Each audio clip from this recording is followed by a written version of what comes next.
Chapter 595. The place Xiaofan had his eyes on was also at the intersection of two rivers. This would be a good place for boats to travel. When Xiaofan was drawing the layout, he even drew out the location of the dock on his animal skin scroll. Those who didn't go on missions, didn't have shifts, and didn't go hunting were sent to Xiaofan's plot of land to begin construction. In the minds of the tribesmen, the first task of enclosing a piece of land was to enclose the land that belonged to them and let outsiders know that this land belonged to them. That was why over the past few days, they saw Yanjiao warriors using thick and tough rattan ropes to tie a pile of rocks of different sizes onto their shoulders or backs. They were transporting the rocks to the newly encircled land. The rocks were all dug from the nearby mountains. The surrounding mountains weren't big, but they were still quite common. They still didn't belong to any tribe, but from time to time, they could see a few vigilant outsiders hiding in the bushes, watching the Yanjiao tribesmen coming and going. These outsiders didn't dare to attack the Yanjiao tribesmen. Anyone who saw someone who could carry so many rocks and still joke around would be wary. Plus, they saw more than one or two Yanjiao tribesmen every time, so they had to be extra careful. There were bound to be curious people. These tribesmen who lived in unknown corners might not be conspicuous, but they definitely had their own abilities and ways of living. Otherwise, they wouldn't be able to survive. Xiaofan wouldn't ignore or underestimate these tribesmen. After finding out that some tribesmen were secretly watching them, Xiaofan ordered his men to prepare some wooden signs. Then, he used a plant pigment to write on the wooden signs. The words written on the wooden signs told the tribesmen who came out to hunt three things. First, Yanjiao wanted this land. Second, Yanjiao planned to build a trading point here. It would be called the Flaming River Trading Point. The trading point would open once before winter officially arrived. Any tribesman who wanted to trade could come and take a look. Third, Yanjiao had a large amount of high-quality animal hides, from wild beasts and fearsome beasts. After thinking for a while, Xiaofan added, "It's a fair trade, and I don't cheat anyone." After he finished writing, Xiaofan handed the wooden plaque to the soldier carrying the stones. "Find a place to insert it on the road." The soldiers carrying the stones looked at him and understood what Xiaofan meant. Without saying anything, they picked up the wooden planks and quickly left. They still had to carry the stones. The Yanjiao people were strong and efficient in transporting stones. Xiaofan had only circled the area for 2 days, but half of the outer wall was already built. Xiaofan had said that the area could be opened before winter. He wasn't talking nonsense, he had calculated the time. Xiaofan also sent people to the Drumming tribe, Rain tribe, Pu tribe and other tribes along the Flaming River. He told them about the Flaming River trading point. The Rain tribe had already started preparing for the trade. They had been saving up and were planning to trade with Yanjiao before winter. Now that they knew about the Flaming River trading point, they were even more excited. What the Yanjiao people liked, the Rain tribe might not like. If they only traded with the Yanjiao people, they might not be able to get what they needed. Now that the Flaming River trading point had appeared, they might have more choices. Naturally, they were all working hard. Some of the free craftsmen in the tribe also came over to help after they finished building the boats. Old Ko also came over. He couldn't move around, but he was good at crafting stone and wood. He could help with the construction of the houses. If Caesar was here, he would carry Old Ko and cross the Flaming River with the other warriors. They would return after they were done. If Caesar went hunting, Cha-Cha would bring Old Ko over. They didn't even need to take the boat. The Yanjiao craftsmen didn't rest after they finished building the boats. They took the initiative to ask for help. They loved to create. Plus, the Flaming River trading point was a good thing for Yanjiao, so they were happy to be busy. The expedition team had already left. Before they left, Xiaofan had already confirmed the location of the Flaming River trading point. That was why before the team left, he told the expedition team that if they went to the inland trading point, they should tell the people there that the best beast hide was in the Flaming River trading point. Was that wrong? No, it was definitely right. The Yanjiao people dared to say this out loud. We have the best beast hide. It was the truth. At the same time, Xiaofan also told the expedition team to tell the expedition team that beast hides were more expensive in the winter. If they wanted to use the same thing to exchange for more beast hides, they should come to the Flaming River trading point during the other seasons. In the past 2 winters, the weather was abnormal, so there was no need for beast hides. However, now that the disaster was over, the weather would return to normal. Perhaps there would be other changes, but it definitely wouldn't repeat the past 2 years. In many places on the mainland, it would definitely snow in winter. It might even be colder. Otherwise, migrating birds wouldn't just fly here and not somewhere else. This year, the demand for beast hides would definitely skyrocket. The disaster in the past had caused many tribes to suffer heavy losses. They might not be able to get enough beast hides to keep warm. Even if they did, how could beast hides compare to fearsome beast hides? Some people used beast fur, feathers, straw and other things as fillers. They used linen to make simple jackets, but when it came to keeping warm, it definitely wasn't as convenient and sturdy as beast hides, especially fearsome beast hides. Many people liked them very much. The beast hides brought by the expedition team would definitely be sold out, but as for whether the people there would come to the Flaming River trading point to exchange for beast hides, that wasn't certain. Xiaofan didn't plan to let everyone know about the Flaming River trading point immediately. This wasn't something that could be done in a short period of time. It would take a long time. Perhaps bringing out the new bronze wares would attract more attention, but at this stage, it wasn't wise to bring them out. Yanjiao's own supply couldn't meet the demand, so how could they bring them out to trade? However, the appearance of this trading point would definitely attract more tribesmen from both upstream and downstream of the Flaming River. That way, Xiaofan wouldn't have to travel by boat to get more information about the Flaming River. Only with people could there be communication, and only with communication could information flow. Yanjiao was just providing a place for people to communicate. Of course, there would definitely be people with bad intentions who would come and try to rob or steal. Towards these people, Yanjiao only had one attitude: kill. Even a friendly tribe wouldn't show mercy to people who tried to steal or rob them. Xiaofan compared the drawings on the beast hide scroll and explained in detail to the craftsman. After making sure that they understood, he went to the next location. The team transporting the stones had already left the trading point with the wooden boards that Xiaofan had written for them. They were heading towards the mountain. They walked through the forest.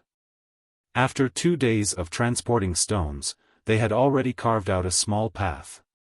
The trees on the path had all been cut down, and the obstacles on the path had been removed.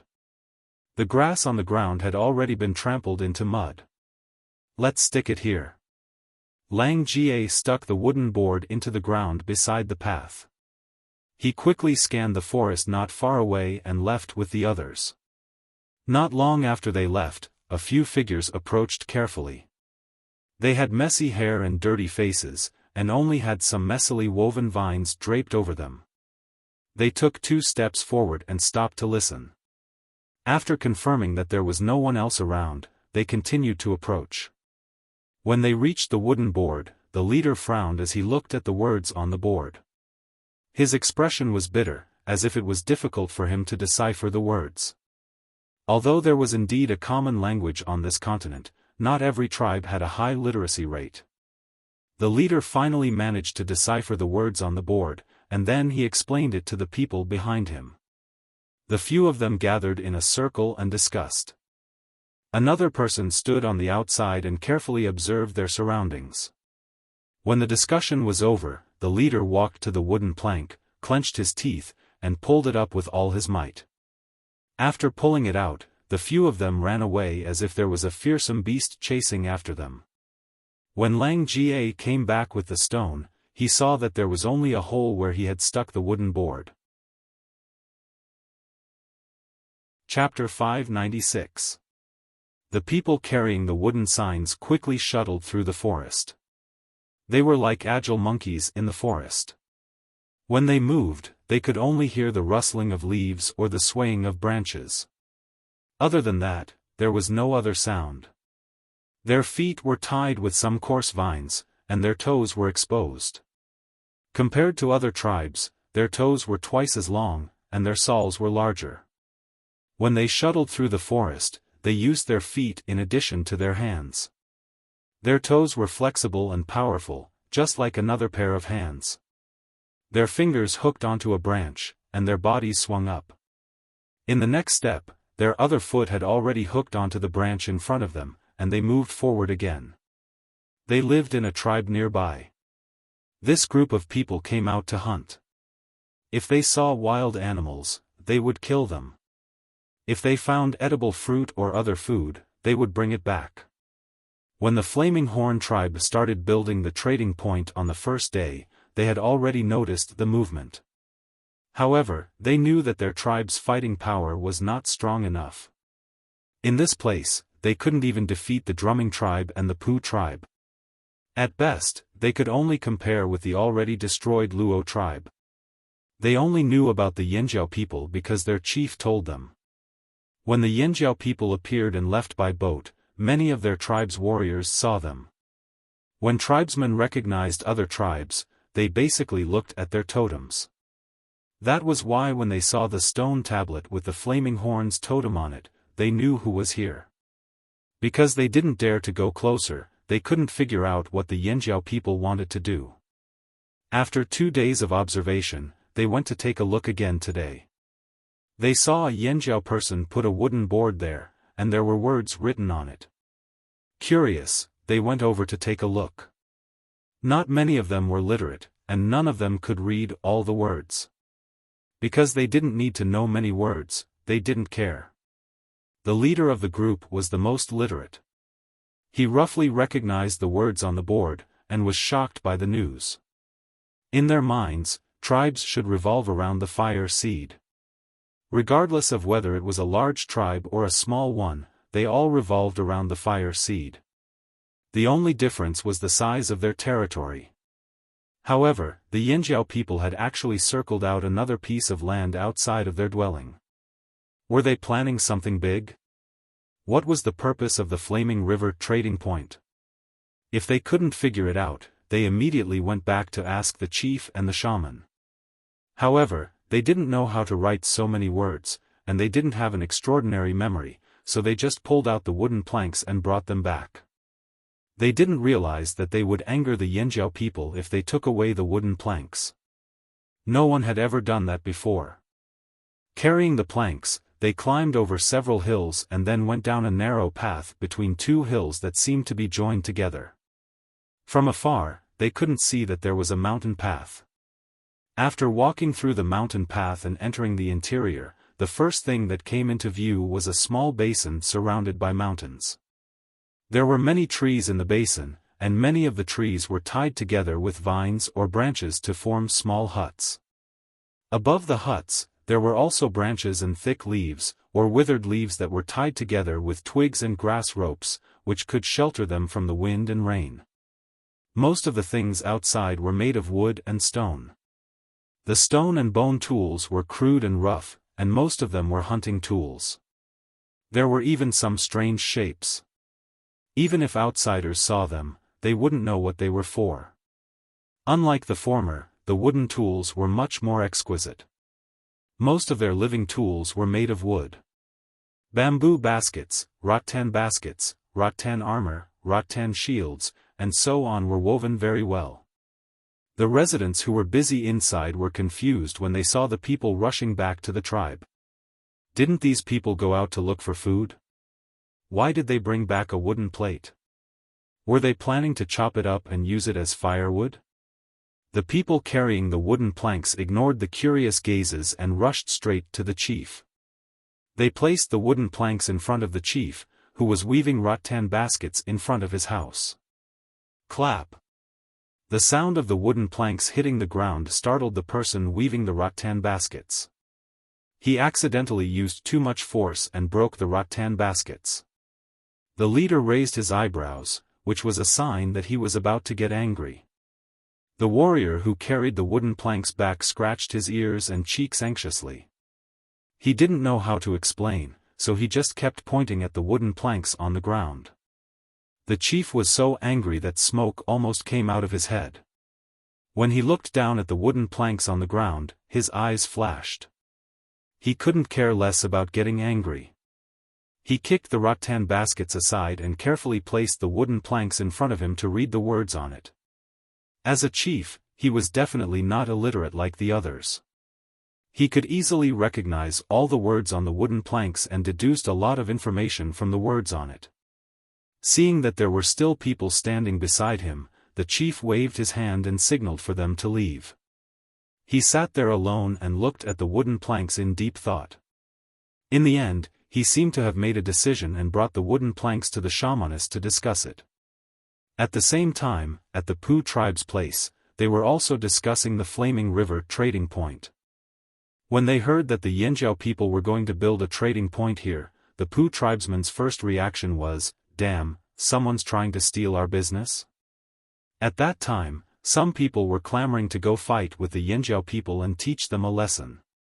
However, when they understood the strength of the Yanjiao people, they gave up. They could see the situation clearly. If it was just a small tribe that they could control, they would definitely go and argue with them. However, when faced with a big tribe that was stronger than them, many of the Pu tribesmen were terrified. However, as famous merchants in this area, after the Pu tribesmen saw the situation clearly, they began to think about how to get more benefits from this. In the past disaster, the Pu tribe's losses were relatively small. This was something they were still rejoicing about. After the disaster ended, the Pu tribe's chief proudly praised the foresight of the Pu tribe's ancestors. They had chosen a good land, unlike the Luo tribe and other tribes that had been destroyed in the past disaster, disappearing from the world. However, after feeling glad and proud, they began to worry again. In the past disaster, a few tribes that were in contact with them were wiped out. Even if they were not wiped out and survived the disaster, their strength was severely damaged and they no longer participated in many missions. For example, when the Pu tribe went on a few expeditions every year, those tribes refused to participate in them. Those tribes already had few people. If more people went out, who would protect them? That was why the Pu tribe did not go on any expeditions. They had many things that they wanted to trade outside, but they did not have enough manpower, so they could only stay in their tribe and think of a way. Now that Yanjiao had built the Flaming River trading point, it was a good opportunity for them. Therefore, after complaining, the Pu tribe began to prepare to trade at the Flaming River trading point before winter. Chapter 597. Many tribes didn't pay much attention to the Yanjiao naming of the Flaming River. After the excitement died down, they forgot about it. Wasn't it just a river? So what if it had a name? But now, this river was connected to the trading point. Perhaps many people didn't know which river the Flaming River referred to, but the Flaming River trading point touched their nerves. That was a trading point. A place where they could trade goods. Xiaofan had already spread the news and placed many wooden signs around the area. He believed that news of the Flaming River trading point would reach the ears of many other tribes. How is it? It's almost done, right? Duo Kong brought a group of people over. They were here to deliver food and also to replace the people who had been working here for the whole day. It's almost done. If it's not perfect, it's barely usable. Xiaofan rolled up the animal skin scroll in his hand and looked at the surrounding buildings. The outer wall was made of stones. It was thick enough and between 7 to 10 meters high. There were 3 entrances and exits. 2 were near the dock, and 1 was facing the direction of the forest. There was already a walkway there. After Duo Kong assigned tasks to his subordinates, he ran over to Xiaofan and said, "Oh right, this trading point will be open before winter. How do you plan to treat the people who come over? For example, the Rain tribe and the Pu tribe. I've already arranged for their places." Xiaofan passed the animal skin scroll in his hand to Duo Kong and pointed to 2 areas marked on it. "Here, that area is towards the Pu tribe. They will definitely come over from the water. The Rain tribe will be over here." Xiaofan pointed out the areas to Duo Kong and explained the reason for this arrangement. Wait. Duo Kong didn't have any objections to this arrangement, but he thought of a problem. "You're not going to collect anything from them?" At first, Duo Kong thought that Xiaofan would treat them like how the slave masters treated their cities. On the other side of the sea, tribesmen who wanted to enter the city had to pay an entrance fee. After entering the city, they would choose a place to trade and collect goods based on the quality of the goods. However, Duo Kong and the others used to trade in the free trade zone in the city. They didn't have a fixed location and would always look for empty spaces, unlike others who had a fixed location to set up their stalls. However, Duo Kong wasn't willing to let others set up a stall in his own territory. Xiaofan explained, "This is only the first step. In the beginning, no one knows what this place is like. We have to let them understand the benefits of this place first. Free access is only temporary. Once everyone is familiar with this place and knows the benefits of this place, we will collect some things appropriately." "I see." Duo Kong immediately understood and nodded. "That's true. If the tribesmen couldn't see the benefits, they wouldn't make decisions at will. Therefore, if they wanted to attract those people, they had to offer some benefits first. If they started to collect tolls before they had even developed, many tribes would probably shrink their necks back when they heard about it. I wonder how many tribes will come when the time comes." Duo Kong muttered as he left. Xiaofan didn't know either. He knew that only the Rain tribe, the Drumming tribe, and the Pu tribe would be coming. These few days, some people came to inquire, but Xiaofan didn't know what those people had decided. He could only wait until the day the trading zone opened up. Xiaofan looked at the animal skin scroll in his hand again. There were houses drawn on it. Some were connected into large areas, some even had small courtyards and warehouses. Some were smaller, but most of the houses were made of wood. It wasn't difficult to build them, which was why they could be built so quickly. This was a place where tribes traded with each other. Basically, there wouldn't be any transactions between a tribe and a single person or a few people. These activities were all organized by the tribes. Therefore, in this trading zone, there weren't any small houses for a single person or a few people. If there were many people, Xiaofan would give them a bigger place. If there were fewer people, Xiaofan would give them a smaller place. The most central area belonged to the Yanjiao people. Moreover, it was different from the other wooden houses. The central area was a stone house with more than 2 floors. It was getting closer and closer to the opening of the trading zone. The Yanjiao headquarters had already transported some goods over. In addition to the goods brought by the expedition team, the tribesmen still had a lot of things in their hands. Many of them were relatively cheap. There were also some animal skins, which they had accumulated over the past few days. Pottery, horns, and bones weren't rare. The main things they had were animal skins and meat. Yanjiao didn't lack food now. They could use the extra food to exchange for other things. In fact, now that the trading zone was open, the Yanjiao people would benefit greatly. They would have more choices. Many of the nearby tribes had suffered varying degrees of damage in the past disaster. They didn't recover as quickly as Yanjiao. Perhaps they would take out the things they had saved to exchange for other things they urgently needed. Soon, the Rain tribe also brought their goods over. They couldn't repay their debts for the time being, but they could use some of their labor to exchange for food for the winter. They hadn't been here for long, so they didn't have much in stock. This was just a trial. Many people from the drumming tribe also came, but they mainly came to watch the fun. They didn't have any goods, so they could only temporarily maintain the most basic livelihood. Even if they were envious, they could only watch. However, during this period of time when they were rebuilding their tribe, they dug up some scattered water moonstones. Some of them were even taken out from the water by the crocodiles. They planned to exchange them for some food. The Pooh tribe first sent people over to investigate. They felt that it should be safe for the time being, so they went back to report. Not long after, the Pooh tribe's team also came over. Because there weren't many people coming over, Xiaofan arranged for them to be closer to the center instead of scattered everywhere. Among the people from the Pooh tribe, there were some people Xiaofan knew. The leader was still someone Xiaofan was familiar with.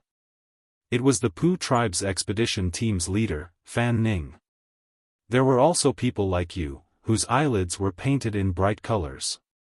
A whistle interrupted Xiaofan and Yu's reminiscing. Xiaofan let people lead the Pooh tribe's team to the arranged place, while Xiaofan looked towards the entrance. After a while, outside the wall, a head appeared at the entrance of the trading point. That person's head was tied with a small braid in the shape of a chicken's claw. On both sides of the braid, there were also beast horns. The habit of wearing beast horns was not only practiced by the Yanjiao tribe, but also by other tribes. The other party seemed very cautious. Under the urging of the guards at the entrance, they slowly appeared. It was a group of people wearing rattan armor. Their hairstyles were similar. They held some wooden or stone weapons in their hands and carried rattan baskets on their backs. What caught Xiaofan's attention was their feet, which were much bigger than the others, and the long toes on their feet. With a strange expression, Lang Jie ran in front of Xiaofan and said in a low voice, "These people were the ones who observed the trading point a while ago." Xiaofan also had an impression of a few of them. However, he remembered that the figures he saw hiding in the forest were people with unkempt hair. Now it seemed that these people had specially dressed up before coming. Chapter 598. The guards at the entrance felt their teeth ache when they saw the procession dilly-dallying. In fact, before these people had even turned the mountain, the guards outside the trading point had already discovered them. It was the eagle's cry in the sky that told them. They were still thinking, the Rain tribe, the Drumming tribe, and the Pooh tribe had all come over, so which tribe was it now? Cha-Cha, who was in charge of keeping watch in the sky, told the guards that there weren't many people coming. Hence, the guards thought they were probably from one of the smaller tribes in the Flaming River region. They were looking forward to it. They waited for almost half an hour but they still didn't see anyone. After an hour, the people from the Pooh tribe had already gone in but those people still didn't show up. As one of the guards at the Yanjiao trading point, Kuan Tu thought to himself, could it be that this tribe's totem is a tortoise? When they finally saw those people, the guards finally understood why they were so slow. They were too cautious. It was as if they could scare them away with just a flick. They couldn't wait to take a step forward and stop to look around after 3 steps. There were almost 80 people. Other than the leader, everyone else was dressed the same way. When those people finally got close, Kuan Tu blew his wooden whistle to tell Xiaofan that more tribes were coming. Those people stood at the entrance but didn't go in. They were still very wary of the armed Yanjiao guards at the entrance. Go in, they won't eat you. Don't worry, it's safe to trade in the Flaming River trading point. We Yanjiao are here, Kuan Tu said. The leader sized up Kuan Tu as if he was thinking about how trustworthy Kuan Tu's words were. After a while, he nodded and lifted his neck. Just when Kuan Tu thought he would walk into the trading point with his head held high, the man acted like a thief and stuck his head out to look inside the trading point. He dawdled for a while before taking small steps in. His gaze quickly scanned the trading point and his face was filled with nervousness. It was as if he would run away at the slightest sign of trouble. Xiaofan looked at this strange tribesman and asked loudly, "May I ask which tribe you are from?" Xiaofan tried his best to speak softly and in a more friendly tone, but the person who came in still shrank back as if he was frightened. The leader probably realized that he was behaving inappropriately and felt embarrassed. He forced himself to calm down and cleared his throat. "Ahem. We are from the drumming tribe. I am the chief, Abuli." "The drumming tribe? Abuli? Or the leader? Was there ever such a cowardly leader?" No matter what they thought, Xiaofan saw that although they were overly cautious and curious, they didn't seem to have any intention of snatching the treasures.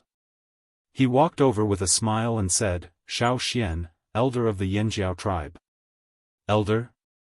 Those who had just straightened their backs felt lacking in confidence again. "Ahem, oh." Abuli did not know what to say. His expression was a little awkward, and the smile he forced out was very stiff. He could not force out a word for a long time. These people probably did not interact much with other tribes. Perhaps, this was their first time participating in such a transaction. Xiaofan thought to himself. "May I know what the drumming tribe brought this time, and what do they want to exchange?" Xiaofan took the initiative to ask. Lang Jie, who was following behind Xiaofan, glanced at the people from the drumming tribe a few times, especially the few people in the group. He had seen them a few times when they were moving the stones. Even if they changed their heads and wore rattan armor, he could still recognize them. It was just like when he was hunting a group of beasts, he could tell which one was the prey he had set his eyes on. However, what could these people have in their hands? Looking at the people from the drumming tribe, they looked a little like the Yanjiao people who were cut off from the rest of the world a long time ago. But back then, even if the Yanjiao people had nothing, at least they had beast hides. These people lived here, so they definitely did not have any better beast hides. So what could they bring out to exchange? Lang Jie wasn't looking down on the people of the drumming tribe, he was just curious about what they had in their hands. The rattan baskets they were carrying were woven so tightly that he couldn't even see a gap. The top of the baskets was also tightly covered. Lang Jie could only hear the slight sound of hard objects colliding and rubbing against each other in the rattan baskets when the man accidentally stumbled just now. Lang Jie couldn't hear anything else because the man was walking too fast. Lang Jie didn't know how his strange big feet moved.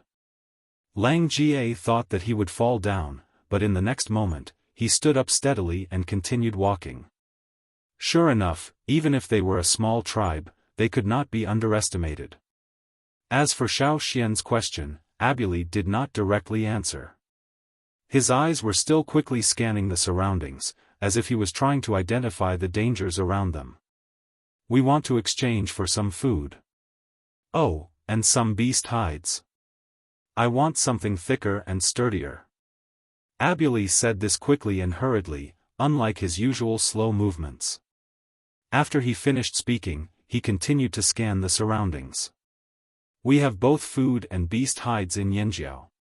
However, do you want to trade directly with us in Yanjiao, or do you want to go elsewhere? There are people from the Rain tribe, the Drumming tribe, and the Pu tribe here." "Not the Pu tribe." Abuli quickly rejected. He did not know where the Rain tribe came from, but he knew the Drumming tribe and the Pu tribe. The Drumming tribe looked too fierce, so they did not dare to talk to them. As for the Pu tribe, they had bad morals and were too treacherous. They did not like them. "We'll trade with you in Yanjiao. Your wooden board says it's a fair trade. It's not a lie." Abuli opened his eyes wide. It was rare that he did not look around. He only looked at Xiaofan, wanting to get a definite answer from Xiaofan. "Yes, that's right." Xiaofan nodded.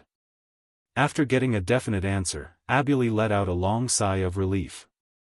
His cautiousness and vigilance eased, but it did not disappear. Xiaofan brought them to the center of the trading point.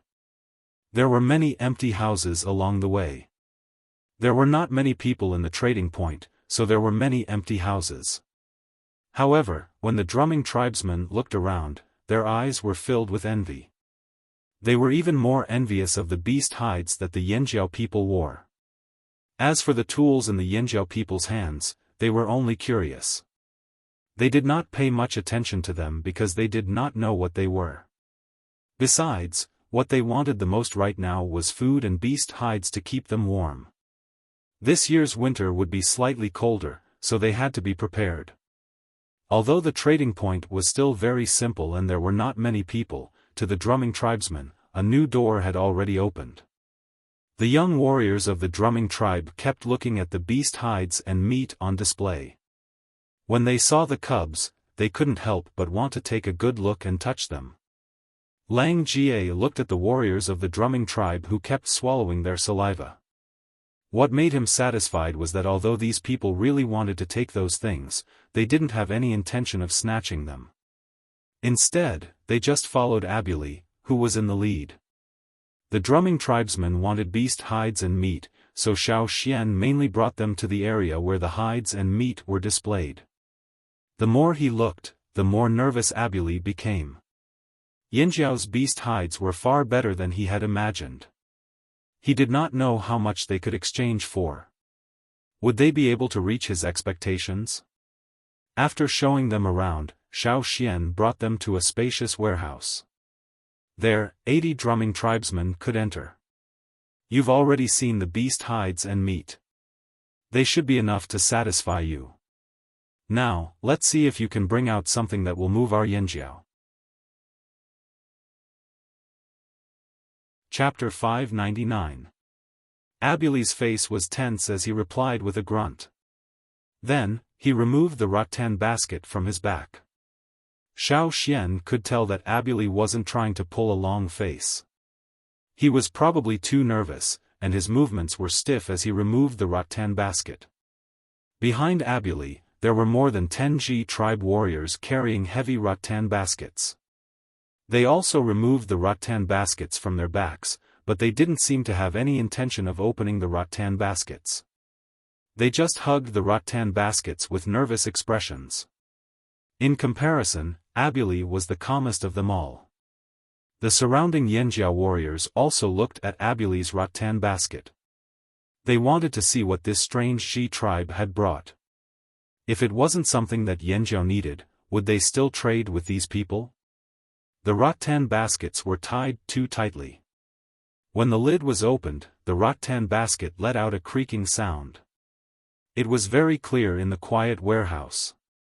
When Abuli opened the lid, Xiaofan caught a glimpse of light.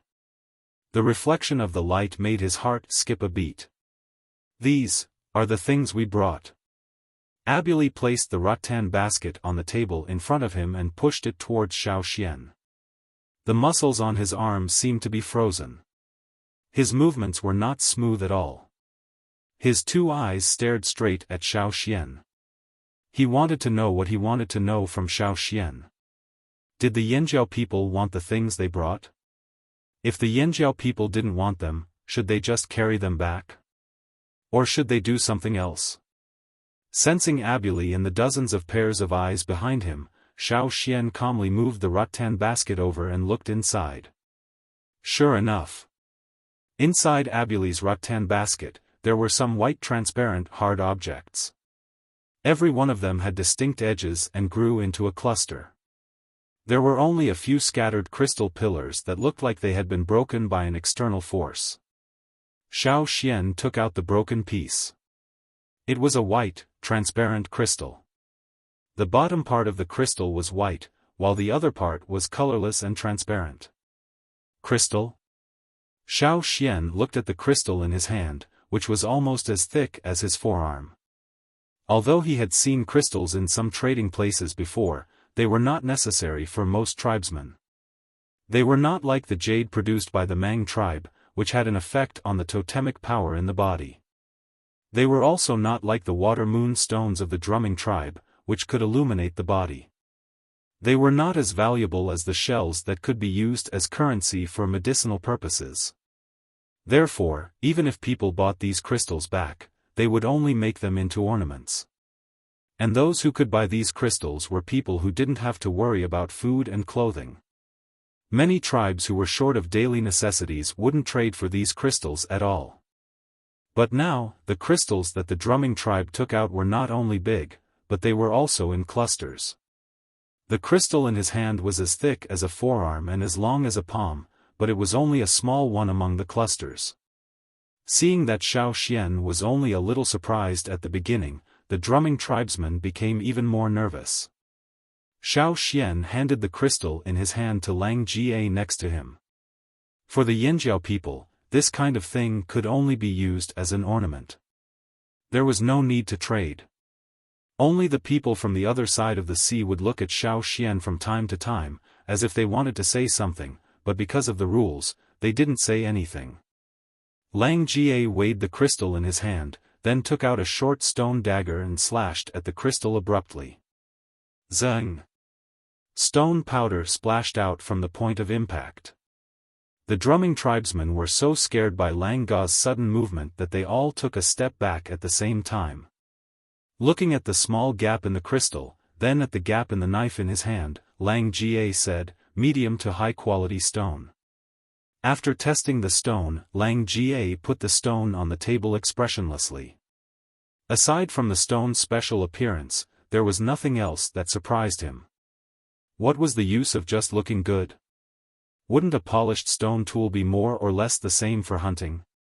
It was fine to trade for something to play with, but Lang Jie wasn't willing to use this to trade for more things from the Yanjiao.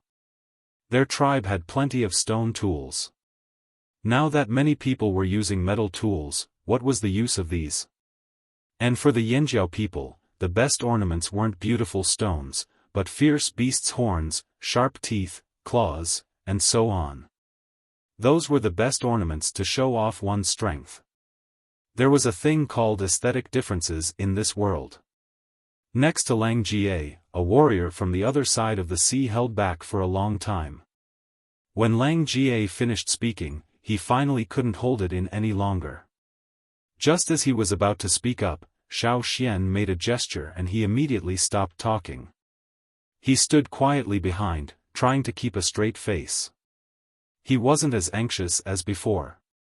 "You brought all these?" Xiaofan asked. Abuli nodded. "Yes, all these." The drumming warriors behind Abuli realized that these might not be valuable after seeing the Yanjiao people's calm reaction. They were very discouraged and didn't even try to hide their disappointment. Abuli was already mentally prepared. He had secretly gone out to trade with the Pu tribe before, but he didn't get much.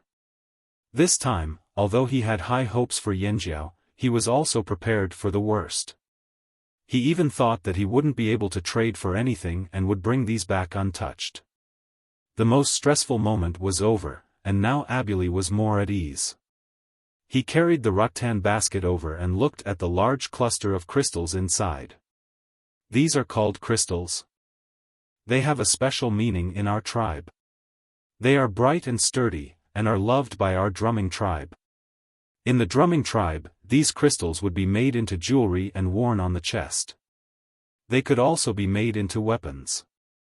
This was a custom passed down from the ancestors of the drumming tribe. However, these weapons and jewelry made from crystals would rarely be placed outside. Even if they wore them, they would hide them under their clothes.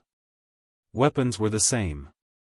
Most of the time, they would carry wooden weapons on their hands, but they would hide the weapons made from crystals on their bodies.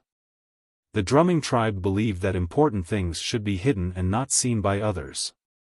Even if they were trash in the eyes of others, as long as they valued it, they would hide it well. That was why Lang Jie had never seen any crystal jewelry or weapons on them when he saw them before. That was because they were all hidden in places that weren't easy to see. After Abuli calmed down, his tone gradually calmed down and his body relaxed. "This is all we have. I know that it can't be exchanged for much, but this is already the best that our tribe can offer." He could tell that the flaming horns did not lack stone tools. However, his reputation was no longer important. He had to face it calmly. What he wanted to know now was what they could exchange these stone tools for with the flaming horns. Would the flaming horns be willing to trade with them? Xiaofan listened quietly and nodded. He pointed at the crystal on the table. We can trade. This crystal can be exchanged for a piece of beast meat. You should have seen the size of the beast meat when you were outside. Huh? Abuli was stunned. Not only Abuli, but even the warriors of the drumming tribe behind Abuli widened their eyes as if they were frozen in place. It was as if they had heard something unbelievable. One stone, for a piece of beast meat? Abuli swallowed his saliva. That's right. That big? Abuli raised his hand and gestured according to what he saw outside. It was about 2 palms long and 1 palm wide. Yes. Aha. Abuli jumped up from his chair. This was completely out of Abuli's expectations. He originally thought that a basket of crystals could only be exchanged for 2 or 3 pieces of beast meat. After all, the crystals he brought over were all bunched up together. They were too small and couldn't be used to make weapons. The drumming tribe warriors behind Abuli were no longer timid. They couldn't wait to run out. We can trade. We can really trade for meat. I want to eat the meat of that pointy-eared beast. I saw it hanging outside just now. That doesn't look good. I want to eat the ones with long horns. Those won't do. What's wrong with your eyes? Just pick the fat ones. The warrior hugging the rattan basket felt like he was hugging a basket of meat. He was laughing so hard that his eyes couldn't be seen. He jumped up and down as if he wanted to fly. Meat, a basket of meat. Abuli now felt that the Yinjiao people were really pleasing to the eye. They were much better than the people of the Pu tribe. Back then, he was cheated badly by the people of the Pu tribe. Just thinking about it made his heart ache. Right, speaking of which, we've never seen those beasts hanging outside, Abuli said. He actually wanted to find out the names of those beasts. Even if he didn't know how to hunt, he could still brag about it. He was the most knowledgeable chief in the tribe. Of course. The fearsome beasts all live in the forest near the flaming river. They couldn't come here in the past, so the chances of them coming here in the future are slim, Xiaofan said. Plop. There was a series of collapsing sounds behind them. Lang Jie was confused. The ground was so flat after being beaten by them. How did these people fall down? Abuli, who hurriedly got up, didn't care about Lang Jie and the others' puzzled gazes. He moved closer to Xiaofan and stuttered, fearsome beasts? The beast meat you're talking about, fearsome beast meat? Abuli's voice was trembling as he spoke. He only heard 2 words from Xiaofan. Yes, Xiaofan said. Oh. Abuli nodded expressionlessly. His face was red, and he suddenly jumped up. When he landed, he quickly stomped on the ground 3 times with his big feet, causing a cloud of dust to rise. It wasn't just Abuli. The other drumming tribesmen did the same thing. The Yinjiao people in the warehouse looked at the drumming tribesmen strangely. They didn't understand what they were doing. A declaration of war? It didn't seem like it. They didn't know that the drumming tribesmen would only express themselves like this when they were extremely excited. Chapter 600. Beast meat and beast hides were exchanged according to the amount of crystals the drumming tribe brought. Some of the beast meat was recently slaughtered because fearsome beast meat could be kept fresh for a longer time. Plus, the temperature wasn't too high, so the meat could be stored for a longer time.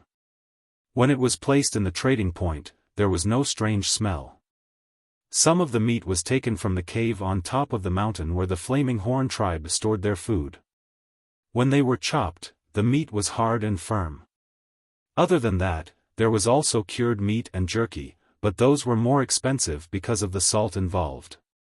The people of the drumming tribe mainly chose fresh meat. When they were choosing the meat, there were disputes in their group. Some wanted this kind of meat, some wanted that kind of meat. The reason was that they thought the meat they chose looked delicious. Most of the drumming tribe members had never eaten fearsome beast meat before. Even the chief, Abuli, had never eaten it before. This was also why they didn't think of fearsome beasts at first. Up until now, they had never seen a fearsome beast, let alone eaten one. So when they heard that they could exchange for fearsome beast meat, they were all shocked. After the shock, they became excited. They were so excited that they started arguing. Xiaofan ordered his men to cut some of the meat for them to try. Although it was raw, to tribesmen, it wasn't like they didn't eat raw meat before. The drumming tribesmen tasted the raw meat without any pressure. Of course, only Abuli tasted it. The final decision was made by him, the chief. After Abuli looked through the items, he did not immediately trade them outside. Instead, he returned to the warehouse and told Xiaofan about the items he had his eyes on. Then, he asked Xiaofan to move the items into the warehouse and not leave them outside. Xiaofan could understand. The drumming tribe members were very careful. There were people from the drumming tribe, Rain tribe and Pu tribe walking around outside. The drumming tribe members were worried that people would see what they got. After the beast meat and beast hides were exchanged, Abuli wrapped the beast meat with the leaves he gave them and placed it in the rattan basket. The beast hides were carefully rolled up and placed properly. After the rattan basket was covered, he tied it tightly with a straw rope to ensure that the rattan basket wouldn't open when they ran. "Can we trade here in the future?" Abuli asked expectantly after packing up. "Of course you can. The trading point isn't complete yet. This is just a trial run. It will last until winter when it snows. However, after winter ends, it will definitely be open again next year. You can come over whenever you want to trade." Xiaofan paused for a moment before continuing, "As for the crystals you took out, it would be great if you had a bigger one. That way, we could exchange them for more things." Abuli didn't say anything. His long toes dug into the ground as if he was thinking about something. When the warriors of the Ji tribe behind him heard that the bigger the crystal, the more things they could exchange for, their eyes lit up. Without any delay, the people of the Ji tribe left as soon as they finished their trade. When they arrived, they practically walked in small steps. When the Yanjiao warriors saw them, they couldn't help but feel anxious for them and wanted to give them a push. However, after exchanging their goods, the people of the Ji tribe ran away as if there was wind beneath their feet. When they were in the trading point, they could only be considered to have walked a little faster.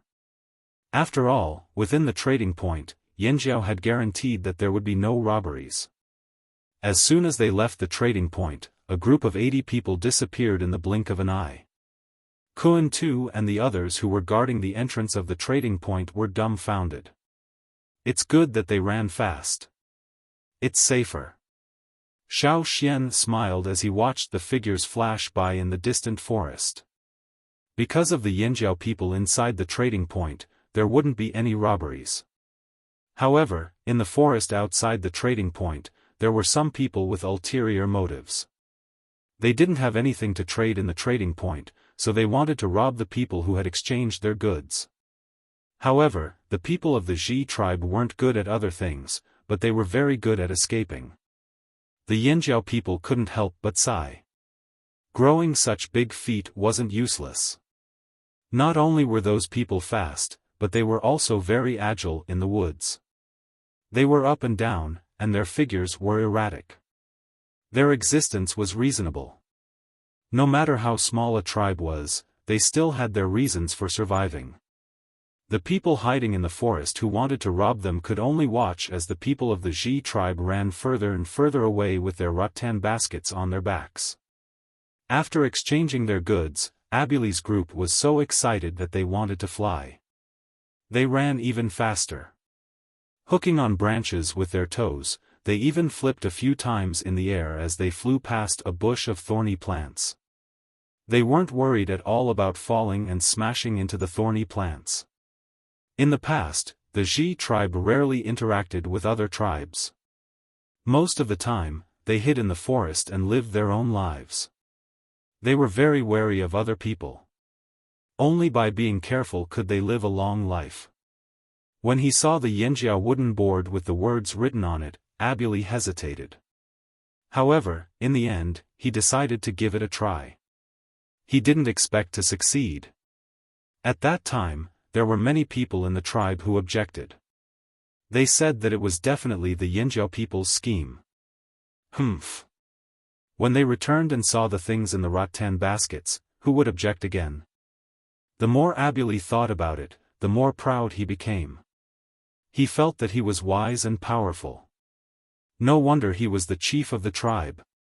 When the group finally returned to the tribe, they saw that at the entrance of the tribe, there were many people waiting with their necks stretched out. They were anxiously waiting.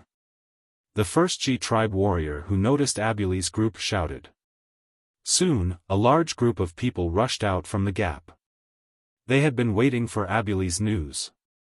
The chief had brought dozens of people out for a trade. This was a big event in the tribe. Everyone wanted to know the result. How was it?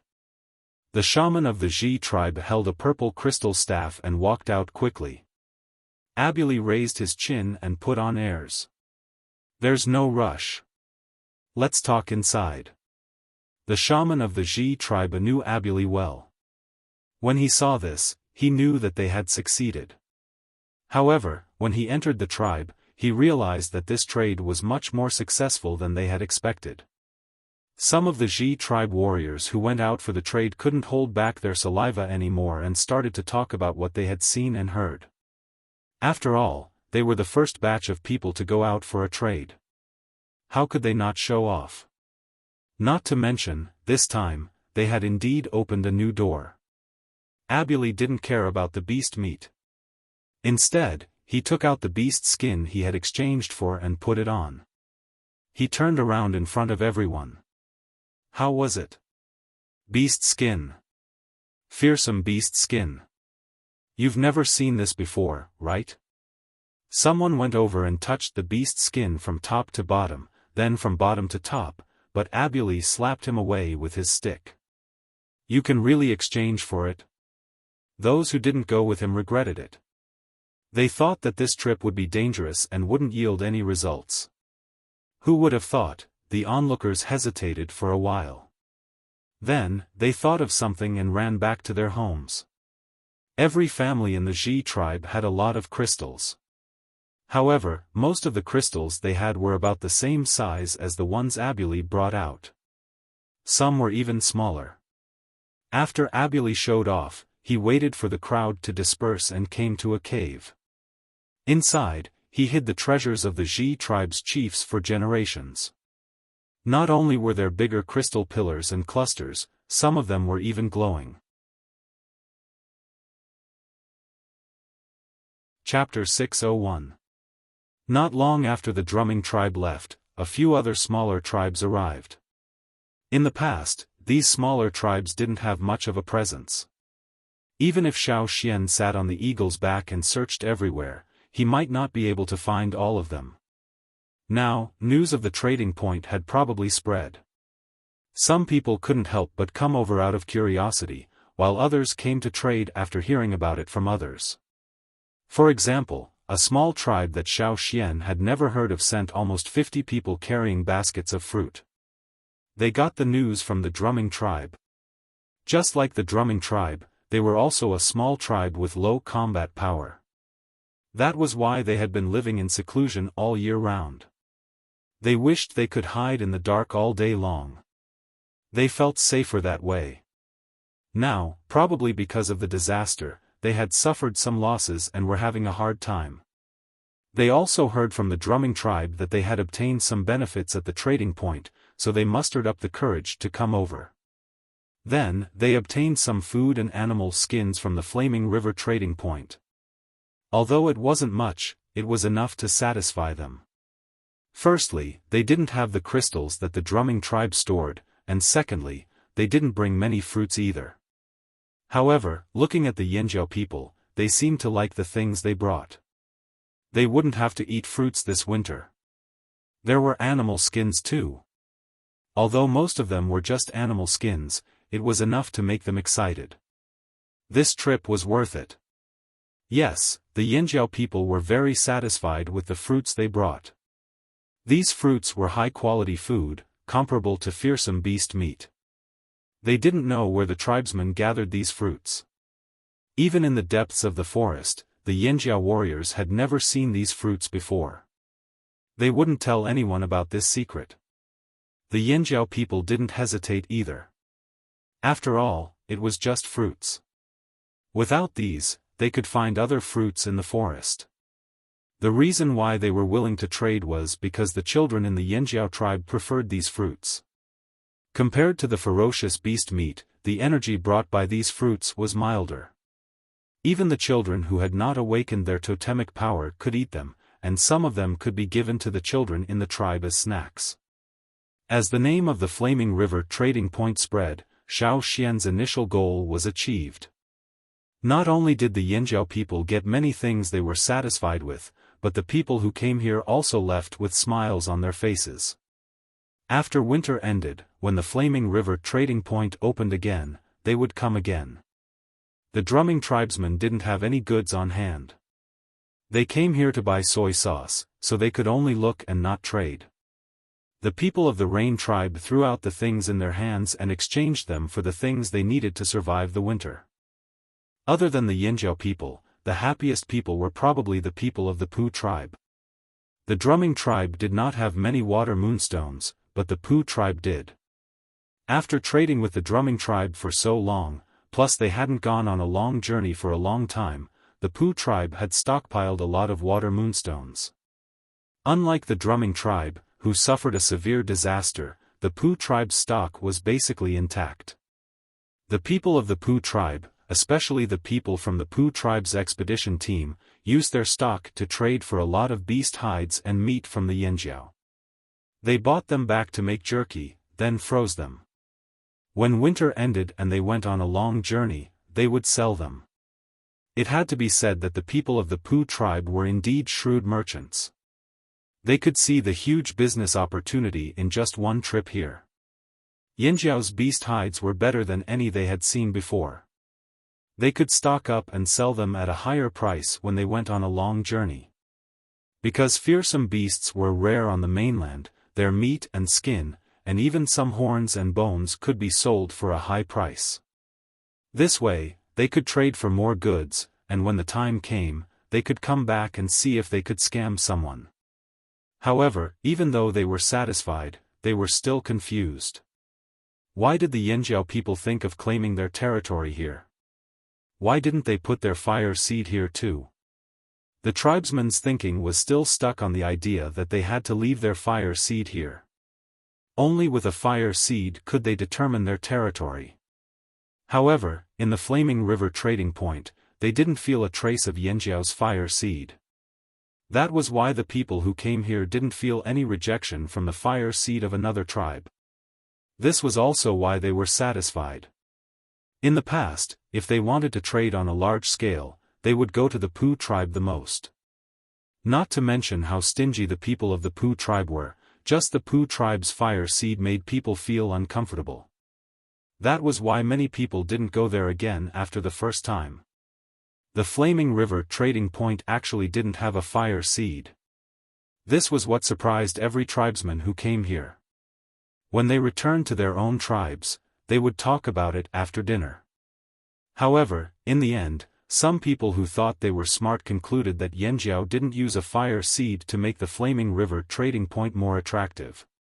A place without a fire seed would make people feel more at ease and more popular.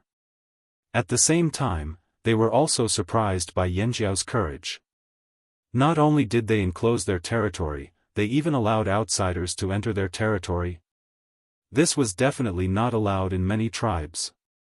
Even some of the famous trading points in the central region were either built on the borders of the bigger tribes or they didn't belong to any tribe. Yanjiao's way of doing things was unique and made people click their tongues in amazement. Letting outsiders enter their territory without a fire seed? Weren't they worried about something happening? Actually, if Xiaofan said he wanted to build a trading point in Yanjiao's current territory, there would be many people who would object. After all, they wouldn't be able to change their mindset in such a short period of time. It wasn't easy to break a 1,000-year-old tradition. How could they let outsiders enter their territory as they pleased? However, it was different if they encroached on a piece of land outside their territory. It was also their territory, but the meaning was different. They could do whatever they wanted. On this day, the temperature had begun to drop significantly day by day. This was the precursor to winter. Many of the leaves in the forest were no longer green. The withered leaves on the ground were blown up by the wind, rustling from the top of the mountain to the bottom of the mountain. It was almost winter, and the trading point was about to close. The drumming tribe, who could only watch helplessly, had already left. The Rain tribe and Pu tribe had also stopped and went back yesterday. Xiaofan was polishing a transparent, shiny object in his hands when he heard someone report that the drumming tribe had sent someone over again. Xiaofan raised his eyebrows, but he wasn't surprised. He knew that the drumming tribe would definitely come over before winter. Abuli's reaction at that time told him that this would be the case. Xiaofan put the polished transparent, shiny object into a soft animal skin bag. Then, he got up and left. The last time Abuli came to look for Xiaofan, and this time, he also said that he wanted to look for Xiaofan. Since he already knew Xiaofan, Abuli didn't want to talk to anyone else. He was worried that he would be cheated if he changed people. This time, Abuli didn't come with a rattan basket. Instead, he came with the others, carrying something as thick as a person. This time, he only brought this one thing. They didn't have the strength of the Yanjiao people, so they had to carry it together. This way, they could maintain their speed. Even so, they had to change groups of people to take turns carrying it, or else they wouldn't have been able to hold on. When Xiaofan walked into the warehouse, Abuli was panting heavily. However, his hand was tightly pressed against the pillar that was as tall as a person. When he saw Xiaofan, Abuli immediately stood up. However, he didn't leave the pillar. Instead, he said, "You said that a bigger crystal can be exchanged for more things." "That's right." Xiaofan nodded. Abuli took a deep breath and untied the leaves and rattan ropes that wrapped around the pillar, revealing the hexagonal crystal inside. Duo Kong, who had rushed over after receiving the news, saw the crystal pillar. His jaw almost dropped. He rubbed his hands and walked over. Come, tell me what you want. I'll bring you over. The new batch of fearsome beasts we hunted are not bad. They even have tusks. Do you want them?" Abuli was nervous. He didn't know Duo Kong, so he was on guard. "Don't worry, this is our tribe's hunting team leader, Duo Kong. Most of the fearsome beast meat and fur you chose last time were hunted by him," Xiaofan explained. Yes, tell me what kind of fearsome beast you want, I know it all. Let's go, I'll bring you over." Duo Kong smiled warmly. After hearing Xiaofan's explanation, Abuli let down his guard. When he heard that those were hunted by Duo Kong and knew a lot about fearsome beasts, Abuli was tempted. He wanted to know more about fearsome beasts so that he could go back and brag. At the same time, he wanted to see what other good stuff Yanjiao had. Xiaofan didn't lie to them. The huge crystal pillar that Abuli brought was exchanged for a lot of things. The same size crystal pillar could be exchanged for twice as much as the smaller ones. When Abuli left, Xiaofan even gave them a bird's egg. The baby birds that he brought back had already grown up and were laying eggs. Abuli left with a smile on his face. At the same time, he asked Xiaofan softly if he could exchange for something bigger than that one. After getting a positive answer, Abuli smiled so widely that his eyes disappeared. No matter how many things he stored, if he didn't use them, it would just be a waste of space. After Abuli and the others left, Duo Kong touched the crystal pillar with a smile. Indeed, on this side, this crystal pillar couldn't be exchanged for much. In the eyes of many people, this was just a special stone. However, Duo Kong knew that on the other side of the sea, the slave masters with holes in their brains and weird aesthetics loved these shiny things. Since the two continents were so close, who knew when they would be able to make a trip over? They should keep these things as backup. Maybe one day, they could use these to exchange for more resources from the slave masters' cities. However, at this stage, the most important thing wasn't to cheat the slave masters of their money. Other than Xiaofan keeping a portion of these crystals for himself, the rest were all sent to the cave where the core seed was placed. Xiaofan wanted to know what these crystals would become under the influence of the core seed. Chapter 602. After the people of the drumming tribe left, the trading point was officially closed. Although there were still some Yanjia warriors guarding the trading point, it was no longer open to the public. They would be closed for the winter to prepare for an even bigger trading event in the coming year. Snow began to fall from the sky, but it was different from the storm-like winters they had experienced before. This winter was more normal. Perhaps after the disaster, the geographical environment changed, and the weather changed accordingly.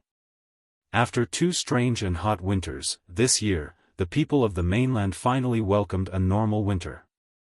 Perhaps, in the forest further away, there were some warm places suitable for birds to live.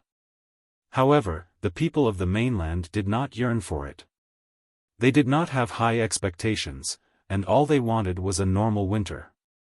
After Xiaofan arranged everything in the trading point, he took the things he had on hand back to the tribe and began to polish the lenses. Transparent crystal was suitable for polishing lenses. Xiaofan tried to make a simple telescope. In the other world, he used to make it for fun. Now, after so many years, in this world, Xiaofan's memory was a little fuzzy. However, after a few more attempts, Xiaofan believed that he could make it. The lens barrel was made of bamboo with different thicknesses. It was mainly divided into 3 parts, the front part, the middle part, and the back part. However, the most troublesome part was polishing the lens. After all, it was made by hand, so there would be many defects. If one did not pay attention, it would be worn out. Fortunately, Xiaofan had been practicing for many years. Although he did not succeed on the first try, he still managed to get a satisfactory result after a few tries.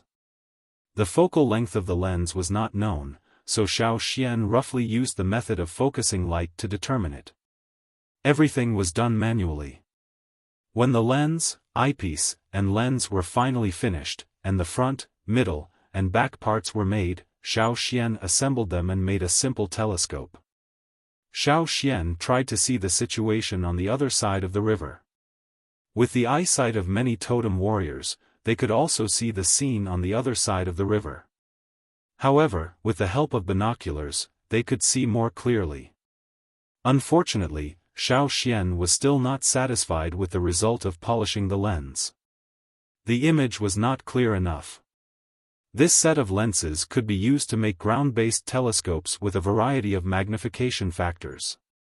All that was needed was to adjust the length of the central tube accordingly. However, Xiaofan still had to continue improving the telescope if he wanted it to be more useful. In the future, he might even try to make a large aperture telescope. During this time, Old Ku had shown interest in making binoculars. After trying it out with stones, he practiced polishing with small opaque pieces that were knocked off from crystal clusters. Finally, he started trying to make a lens. Xiaofan had explained the general principles to him. Old Ku didn't understand them, but as long as he knew what to do to get the best results, he could start working. In terms of precision, Old Ku was still better than Xiaofan when it came to stone crafting. While Xiaofan and Old Ku were working on polishing lenses, the expedition team returned. The expedition team didn't return before the snow. However, although it was snowing now, it wasn't too cold. Other than a few places near the shore, the rest of the river wasn't frozen. Occasionally, they could even see fishes with sharp teeth jumping out of the water. The expedition team had a mission. Other than trading, they also spread the news of the Flaming River trading point so that more people would know about it. This was the first reason. The second reason was that the expedition team had also investigated the movements of various parts of the mainland. This time, they brought back some special news. Not long after the expedition team returned, someone came to call Xiaofan to the mountain for a meeting. When Xiaofan arrived, Ta, who had led the team, was already sitting inside and talking to Ao and the rest. "Xian, we've been waiting for you. Come in." "What's that in your hand?" the shamaness asked. Xiaofan passed the monocular to the shamaness. "I made a new toy." Ta, who was talking about what he had seen along the way, couldn't help but look over. The shamaness took the monocular and looked around. "What's it for?" "It's for seeing far away. However, this is only my first experiment. It's not perfect yet and there are many areas that need to be improved." Xiaofan explained as he taught the shamaness how to use the monocular.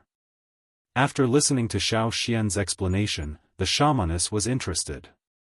She stopped talking about the meeting and got up to walk to the window.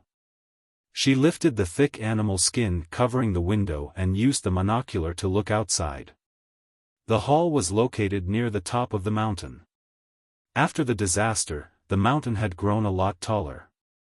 It was the tallest mountain in the vicinity. Therefore, one could see the situation in the distance from here. The window that the shaman had opened allowed one to see the other side of the river. It's amazing!" the shamaness exclaimed. Hearing this, the others couldn't sit still and wanted to come over to try. However, the shamaness kept the monocular and pressed her hand down. "There's no rush. Let's talk about business first." After that, the shamaness closed the animal skin curtain and walked back to sit down. Before she could sit properly, the monocular was snatched away by the old lady beside her. However, the old lady maintained her composure and didn't immediately walk to the window to look. She studied the monocular for a while before grabbing it and placing it on her lap. The others looked away from the monocular in the old lady's hand. They suppressed their curiosity and started talking about business. Ta told everyone about the results of this trip. The expedition team also followed Xiaofan's instructions and spread the news about the Flaming River trading point. However, what surprised him the most was the desert that Xiaofan mentioned. Indeed, due to the disaster, the two continents were closer to each other. However, the closest place to each other was the desert. This made Xiaofan wonder if the slave masters chose to settle down in the desert because they were waiting for this day. "This time, I was at the trading point and heard some news. I'm sure everyone still remembers the slave masters and slaves that appeared when we fought with Wuxia, right?" Ta said with a serious expression, his eyes filled with suspicion. "Yes, other than the ruler of the desert, Rock Hill City, there were also the defeated slave masters and slaves that were forced out of the desert by Rock Hill City. These people brought their slaves and wandered around. After destroying Wuxia, Xiaofan also heard some news about them. These slave masters didn't have a good time against the tribesmen. They could only bully the people from the smaller tribes. If it was a battle between tribes, the other tribes wouldn't interfere. However, if the slave masters had the intention to rob someone, the central tribes wouldn't let them go. Hence, even if they were lucky enough to survive, these slave masters didn't have a good life. For the slave masters who had enjoyed a luxurious life, life was not good. Now that they heard that the two continents were close to each other, these slave masters who didn't have a good life wanted to sneak back into the desert and find a way to go to the other continent. Since they didn't have a good life here, they might as well go to another place. Maybe they could live a better life and regain their confidence. With such expectations, the slave masters who wandered around brought their slaves and sneaked back into the desert. Not long after, only a few seriously injured people came out of the desert. Every one of them looked terrified and spoke crazily, as if they had suffered a great shock.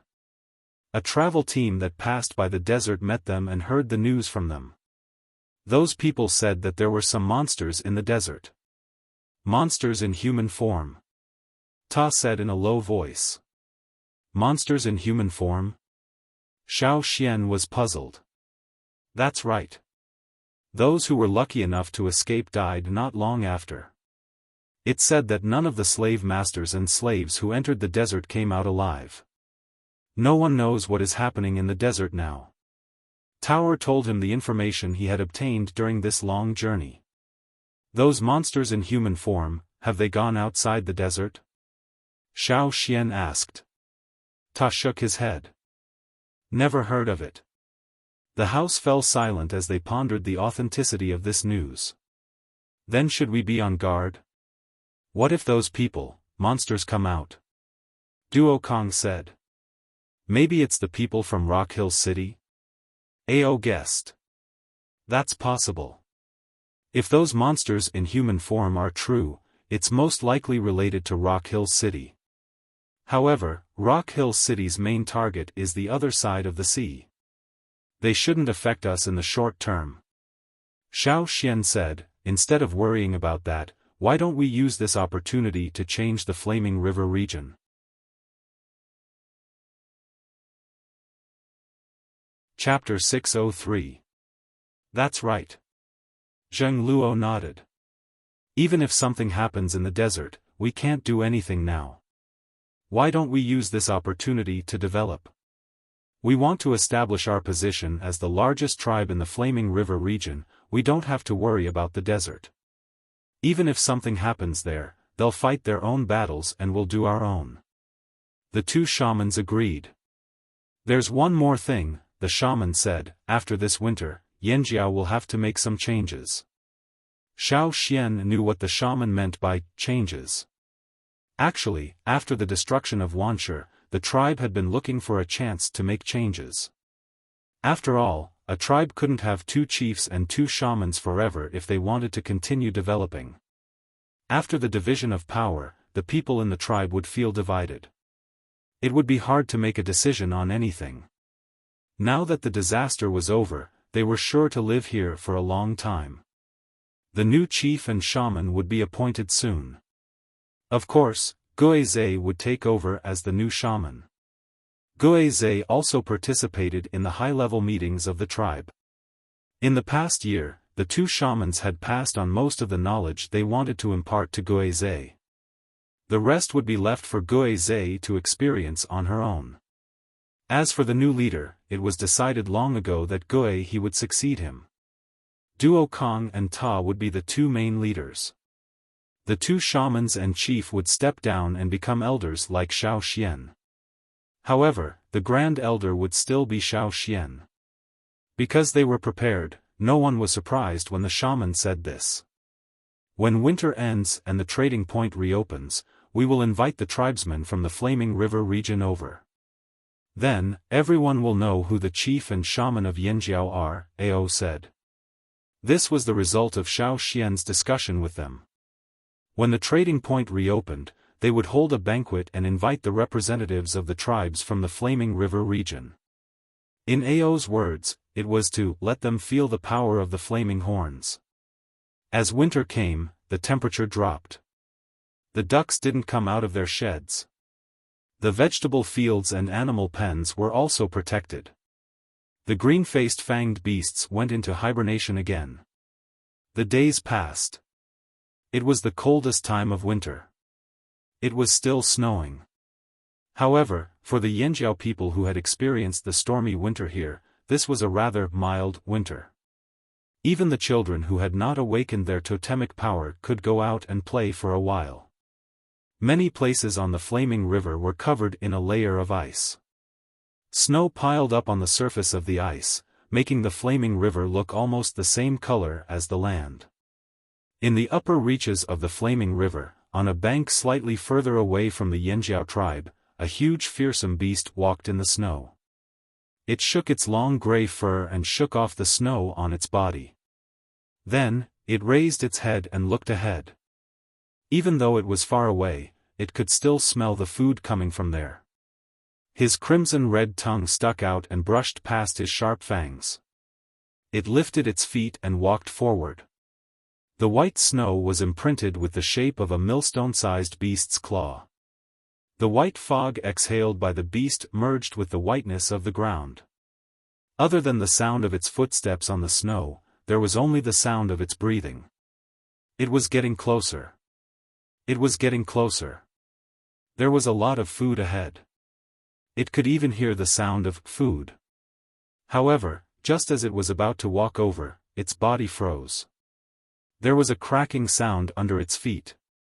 The beast felt a sense of danger and its fur stood on end. It stopped moving forward and turned to run. Unfortunately, it was still too slow. When it turned around, it used too much force and the thin layer of ice cracked. The cracks quickly spread to the surroundings. Large chunks of ice cracked and sank. The huge figure fell into the river. Splash! The splash of water broke the layer of snow on the surface of the ice. The beast's struggle made the ice crack even wider. Under the water, a group of hungry piranhas with mouths full of sharp teeth became agitated and started biting. Even though many of them were pulled out of the water and flapped their tails in the snow, they still opened their mouths and tried to bite something. The beast roared angrily, its voice echoing across the empty river. Although the river was frozen in winter, the temperature didn't make the layer of ice thick enough, especially in the middle of the river. It was dangerous even for humans to walk on it, let alone larger beasts. They could only walk a short distance before their weight broke the layer of ice. The beast was still struggling in the river. It waved its claws and many piranhas could be seen biting onto its skin. This was a common sight this winter. That was why even though the dangerous river was gone and the river was frozen, many beasts still couldn't break through the barrier. This made the rain and drumming tribesmen feel much more at ease. However, this was only the case in this part of the flaming river. If they went further upstream or downstream, would there be places with lower temperatures? Would the layer of ice be thicker? Would there be more beasts crossing the river from this side of the forest to the other side? They didn't know. The Yanjiao people rarely went out to hunt in winter. They would only occasionally send a group of people to guard the trading point. The river was frozen and ships couldn't travel, so they had Cha-Cha transport them by air. The two sides of the river weren't far apart anyway, so they could make a few trips back and forth.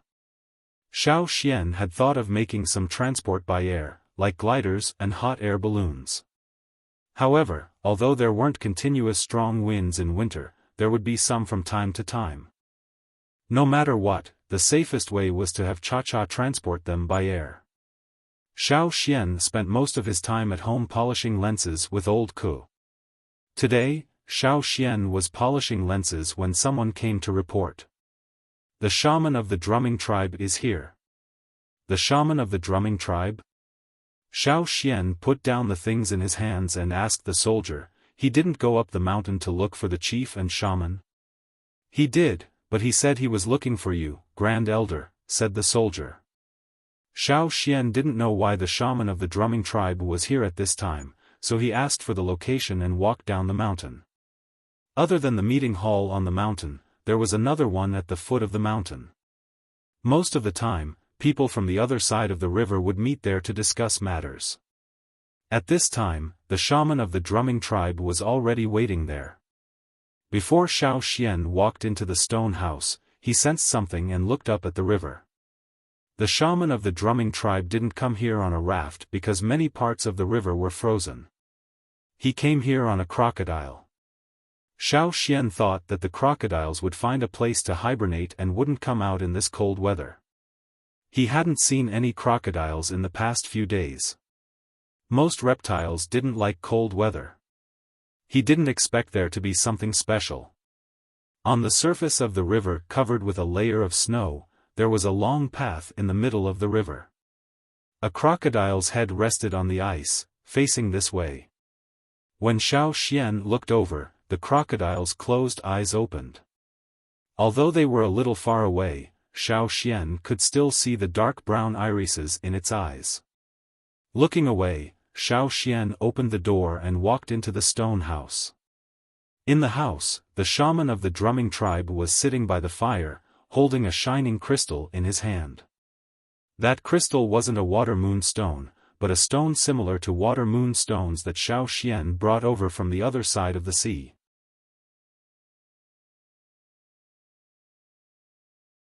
Chapter 604.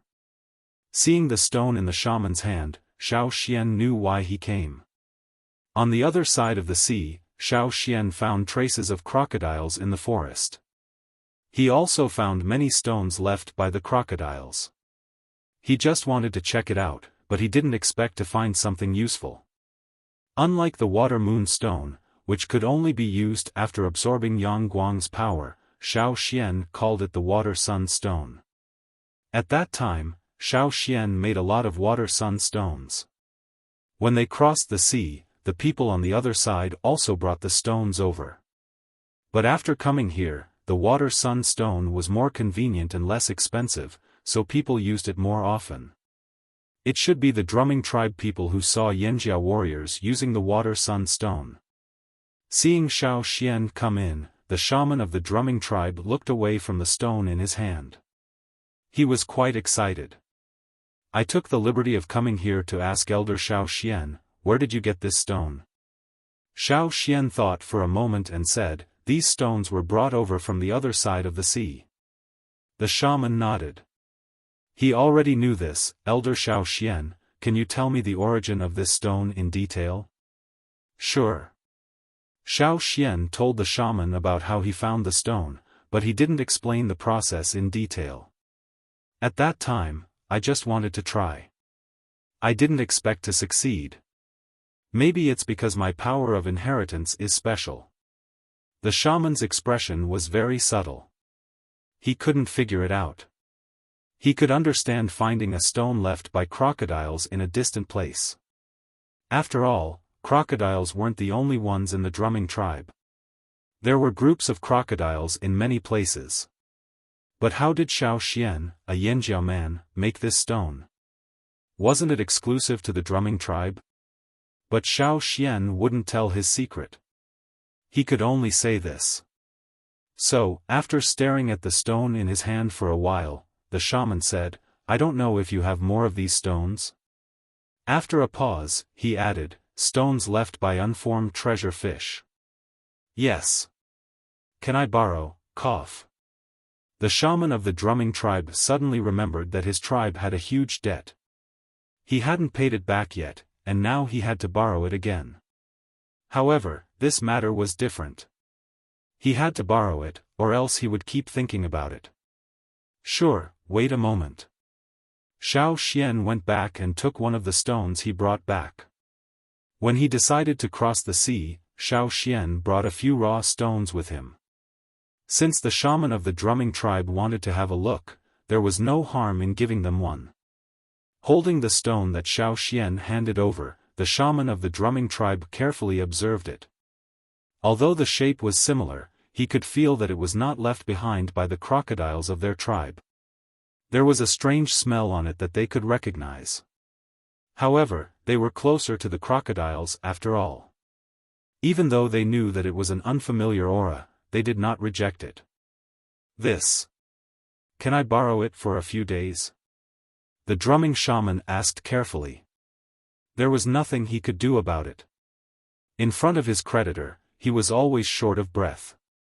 No problem. Xiaofan did not mind. Thank you. The shaman of the drumming tribe thanked him sincerely. Then, he carefully put the stone into his pouch.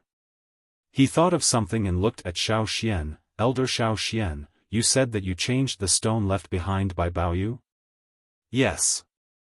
You didn't use the power of the fire seed? I mean, you did it with your own ability? Yes. How is that possible? The shaman of the drumming tribe was puzzled. The drumming tribe only produced water moon stones when the moon was full. Under the stimulation of the fire seed, the stones would form in the water moon passage. But why would something like what Xiaoxian said happen? If they didn't see the stone that was different from the water moon stone, they wouldn't have believed it. Before leaving, the shaman of the drumming tribe asked a question. He didn't expect to get an answer, but he couldn't help but ask. I didn't feel Yanjiao's fire seed. Did something happen?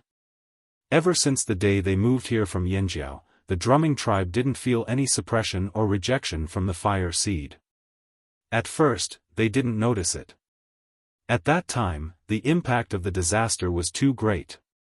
Then, something big happened by the river. They didn't have time to think about anything else. Then, everything stabilized. It was terrifying. They couldn't feel the fire seed. Moreover, these Yanjiao people seemed to have changed since the first time they met them. They couldn't tell why, but they could feel that they were different from the first time they met the Yanjiao people. A tribe without a fire seed would become a wanderer. This was something everyone on the mainland knew. But now, they couldn't feel Yanjiao's fire seed. What was strange was that the Yanjiao people didn't lose their power. Instead, they seemed to be stronger. They were also more daring in their actions. For example, in the outer circle. We're fine. Xiaoxian said. As for the fire seed, it's not in the fire pit anymore. The shaman of the drumming tribe was confused. Not in the fire pit? He still didn't understand. If the fire seed isn't in the fire pit, where else could it be? Xiaoxian looked at him meaningfully. Then, he pointed at his forehead. Here, Anne. He moved his hand to his chest and pointed at his heart. Here. The shaman of the drumming tribe narrowed his eyes. He seemed to have thought of something, but he wasn't sure what it was. His mind was a mess. He could only vaguely feel something. After sitting in a daze for a while, the shaman of the drumming tribe suddenly woke up. He looked around. Xiaoxian had already left. He didn't know how long he had been sitting there alone. Someone poured a new cup of herbal tea on the table in front of him. But the tea was already cold. Someone had added more wood to the fire beside him. He didn't notice any of this. He was thinking about Xiaoxian's words just now. After moving his slightly stiff body, the shaman of the drumming tribe stood up. He touched the stone inside the pouch and walked out to the riverbank. There were Yanjiao warriors patrolling the riverbank. They stood on the watchtower and greeted the shaman of the drumming tribe. The shaman of the drumming tribe smiled in response. Then, he stepped onto the ice on the river. His footsteps were so shallow that they couldn't even be seen. He stepped on the ice step by step, making a soft creaking sound. The ice on the riverbank was slightly thicker. He didn't have to worry about the ice breaking. He walked until he reached the place where the crocodile was waiting. Before he stepped onto the crocodile's back, he turned around and looked in the direction of the Yanjiao tribe. As a shaman, he was more sensitive to the power of the fire seed. He could feel things that others couldn't. The Yanjiao fire seed was indeed gone. But this was only on the surface. He could feel the burning heat of the Yanjiao fire seed in places that people couldn't see. It was there, on that mountain, everywhere. Thinking back to what Xiaoxian said in the stone house, the shaman of the drumming tribe took a deep breath and stepped onto the crocodile's back. The back of the crocodile, which was more than 10 meters long, surfaced from the water. Its swaying tail left ripples in the water. Under the water, there were some unwilling piranhas wandering around, but they didn't come close. The shaman of the drumming tribe looked in the direction of his tribe. He was deep in thought. The Yanjiao people seemed to have chosen a different path. How would the drumming tribe choose?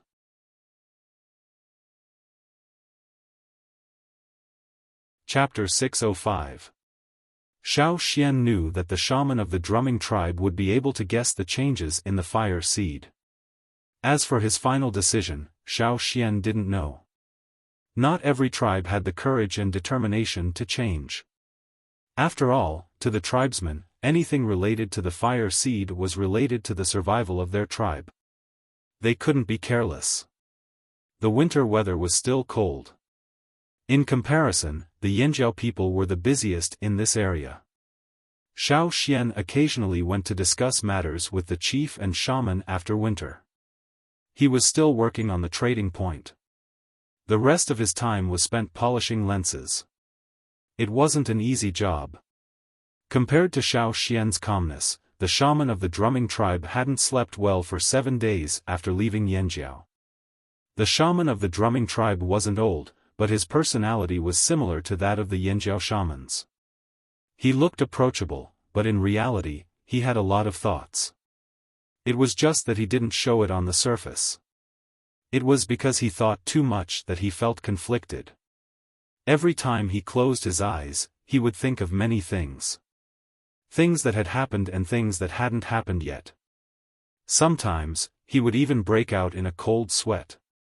With bloodshot eyes, the shaman of the drumming tribe called Fan Mu over to discuss the fire seed with Fan Mu. A few days passed. The drumming tribe was like a hibernating crocodile that rarely went out.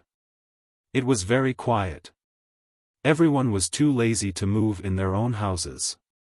Creak, the shaman of the drumming tribe walked out of the house with Fan Mu and a few other elders. The wood under their feet creaked and they stepped on it. The people who came out of the house all had a solemn aura. Even Yang Guang, who rarely came out in the winter, seemed much colder. Since we've decided, I'll go to Yanjiao with Fan Mu. The shaman of the drumming tribe looked across the flaming river and sighed. His worried gaze became determined. For thousands of years, the drumming tribe seemed peaceful, but there were many hidden dangers. The shaman and chief of the drumming tribe knew the dangers. Actually, 200 years ago, the shaman of the drumming tribe wanted to change, but he didn't know where to start because he didn't know how. And now, when they took over the leadership, they finally saw the opportunity. Therefore, on the 15th day after the shaman of the drumming tribe left Yanjiao, Xiaofan met the shaman of the opposite tribe at the foot of the mountain again. At the same time, the chief of the drumming tribe, Fan Mu, was also there. Actually, Xiaofan was also thinking about what decision the drumming tribe would make. No matter what they chose, they needed time to consider. But Xiaofan didn't expect the people of the drumming tribe to make a decision in just 15 days.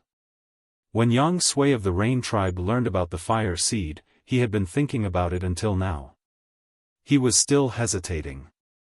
After sitting down, the shaman of the drumming tribe spoke his mind about the fire seed. I hope Elder Xiaofan can tell us more about it. Xiaofan stared at the two people across the table for 2 seconds. He didn't keep them in suspense. The people of the drumming tribe preferred to be direct and decisive. They didn't like to beat around the bush, which was similar to Yanjiao. However, Xiaofan didn't tell them about the change of the fire seed immediately. Instead, he explained some things first. They had to know about it sooner or later. On the other side of the sea, there are some slave owners. No, there are many slave owners. I believe you've heard about this from the warriors of Yanjiao. The shaman and Fan Mu of the drumming tribe nodded. Ever since they arrived from Yanjiao, there had been a lot of communication between the two tribes. Many things couldn't be hidden forever. Not everyone was so tight-lipped. If they talked too much, they might accidentally let the cat out of the bag. Moreover, there were people of the Rain tribe. Some of the people of the drumming tribe already knew that some people from Yanjiao came from the other side of the sea. There are also many tribes on the other side of the sea, but they are different from here. They don't have a fire seed. At this point, Xiaofan noticed an inexplicable light flashing in the eyes of the two people across the table. A long time ago, the tribes on the other side also had a fire seed.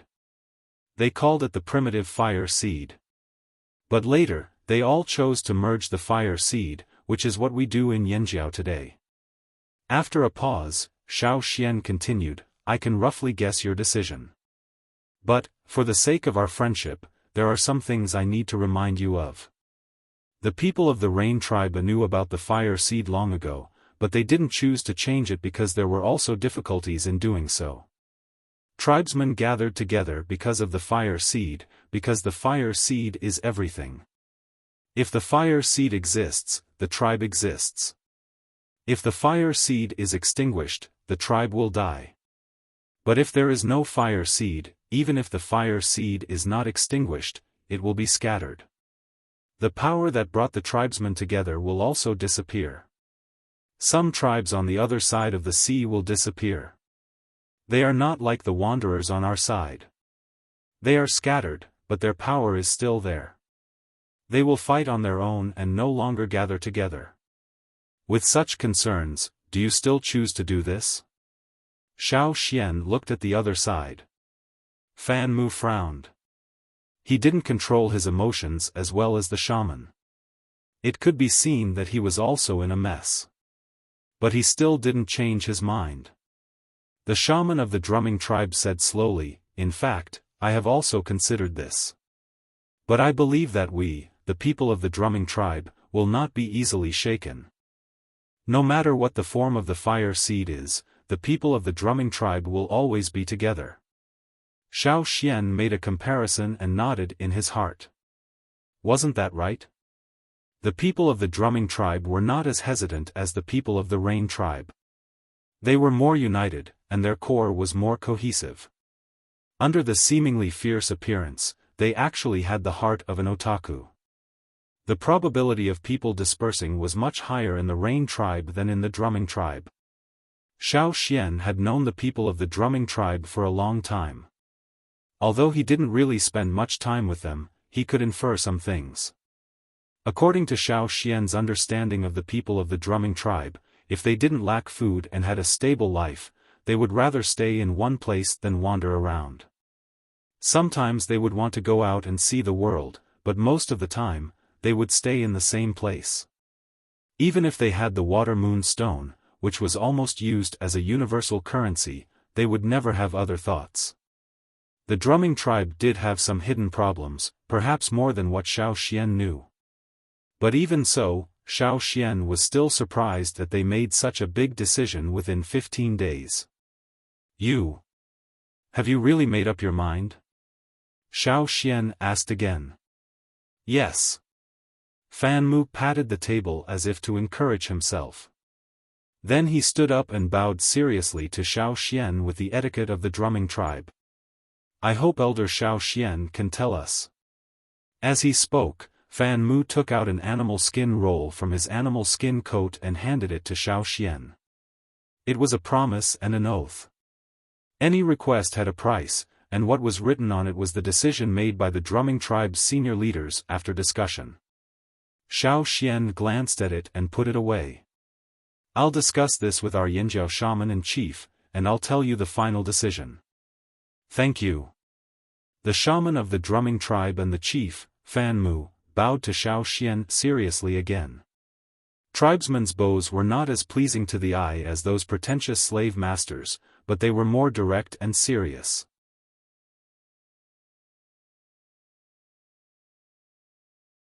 Chapter 606. The Yanjiao people had always had a good impression of the drumming tribe. Although many people didn't say it, Xiaofan knew that the drumming tribe was still very important to the Yanjiao people. After all, when the river was still there, the first tribe they saw when they crossed the river was the drumming tribe. That was the first tribe they saw when Yanjiao returned from the world.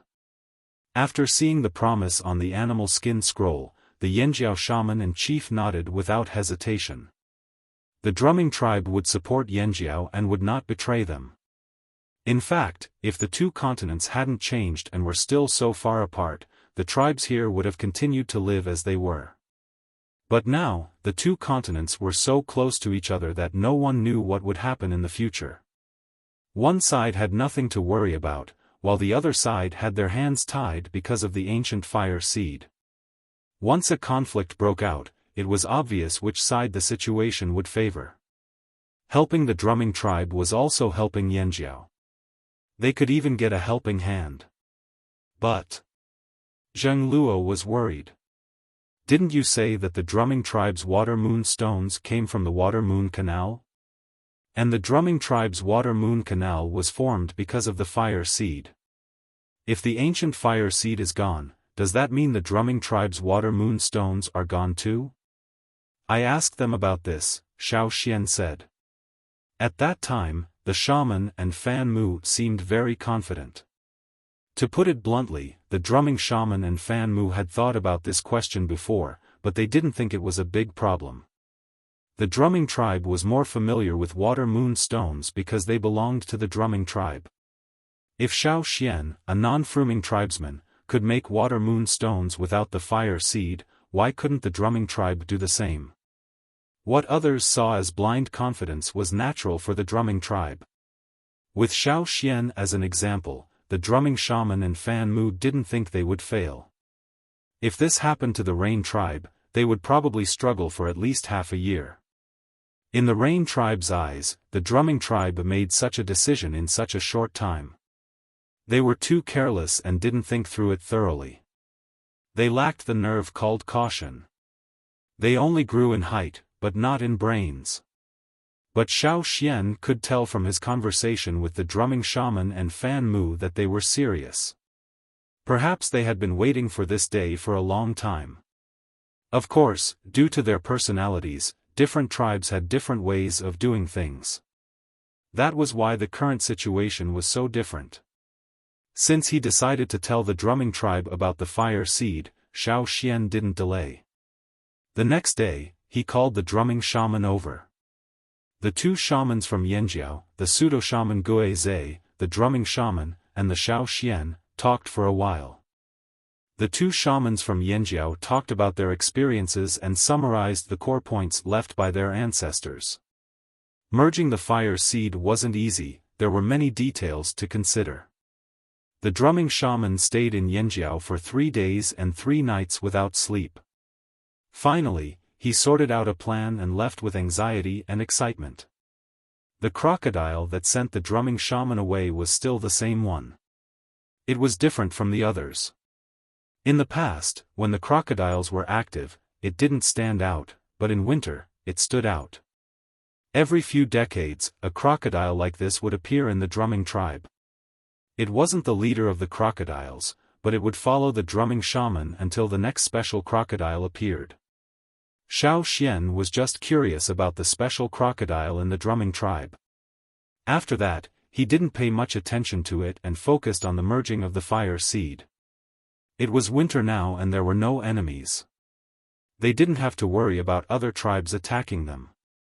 It was indeed a good opportunity, but it wasn't right either. The two shamans from Yanjiao had advised the drumming shaman that if they merged the fire seed after winter, it would be less dangerous. After all, that was the important time for many tribes to sacrifice. Perhaps the fire seed would be more active then. However, this suggestion was rejected by the shaman of the drumming tribe. The flaming horns didn't insist either. It was up to the other party to decide what to do in the future. They only said what they had to say. As for what to do in the future, it was still up to them. So, on a cold day, when Yangguang appeared and disappeared, snow began to fall. The drumming tribe held a very important sacrifice. For such a small tribe, no one cared whether or not they would hold a sacrifice ceremony, and no one knew when they would hold one. But this time, it was different. In the falling snow, a white flame surged and a brown crocodile appeared in the air. It was just a shadow, the totem of the drumming tribe. The brown crocodile was surrounded by a circle of white flame, which made it even colder in the snow. Across the river, Xiaofan could hear the crocodiles that were supposed to be hibernating. There was no earth-shattering scene like when the Yanjiao tribe emerged the fire seed, but there was still a lot of noise. At least all the tribes living nearby could feel the strong change in the fire seed. The fire seed of a foreign tribe was too strong. As long as one was alive, they could feel it. Unless they were in hibernation, they couldn't ignore it. What's going on? Yang Sui, who was wrapped in animal skin and drinking soup beside the fire, dropped the bowl of soup on the ground. He didn't care about the animal skin and jumped up like a spring.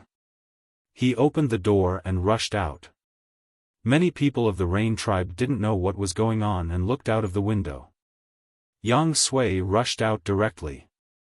He even forgot that he didn't wear shoes and stepped directly into the snow. Looking in one direction, Yang Sui blinked and blinked again. His mouth was wide open, but he couldn't say a word. He just stared in that direction. After a long while, Yang Sui squeezed out 2 words. Crazy. Others might not know what was going on, but as a shaman, Yang Sui could clearly feel the changes in the fire seed.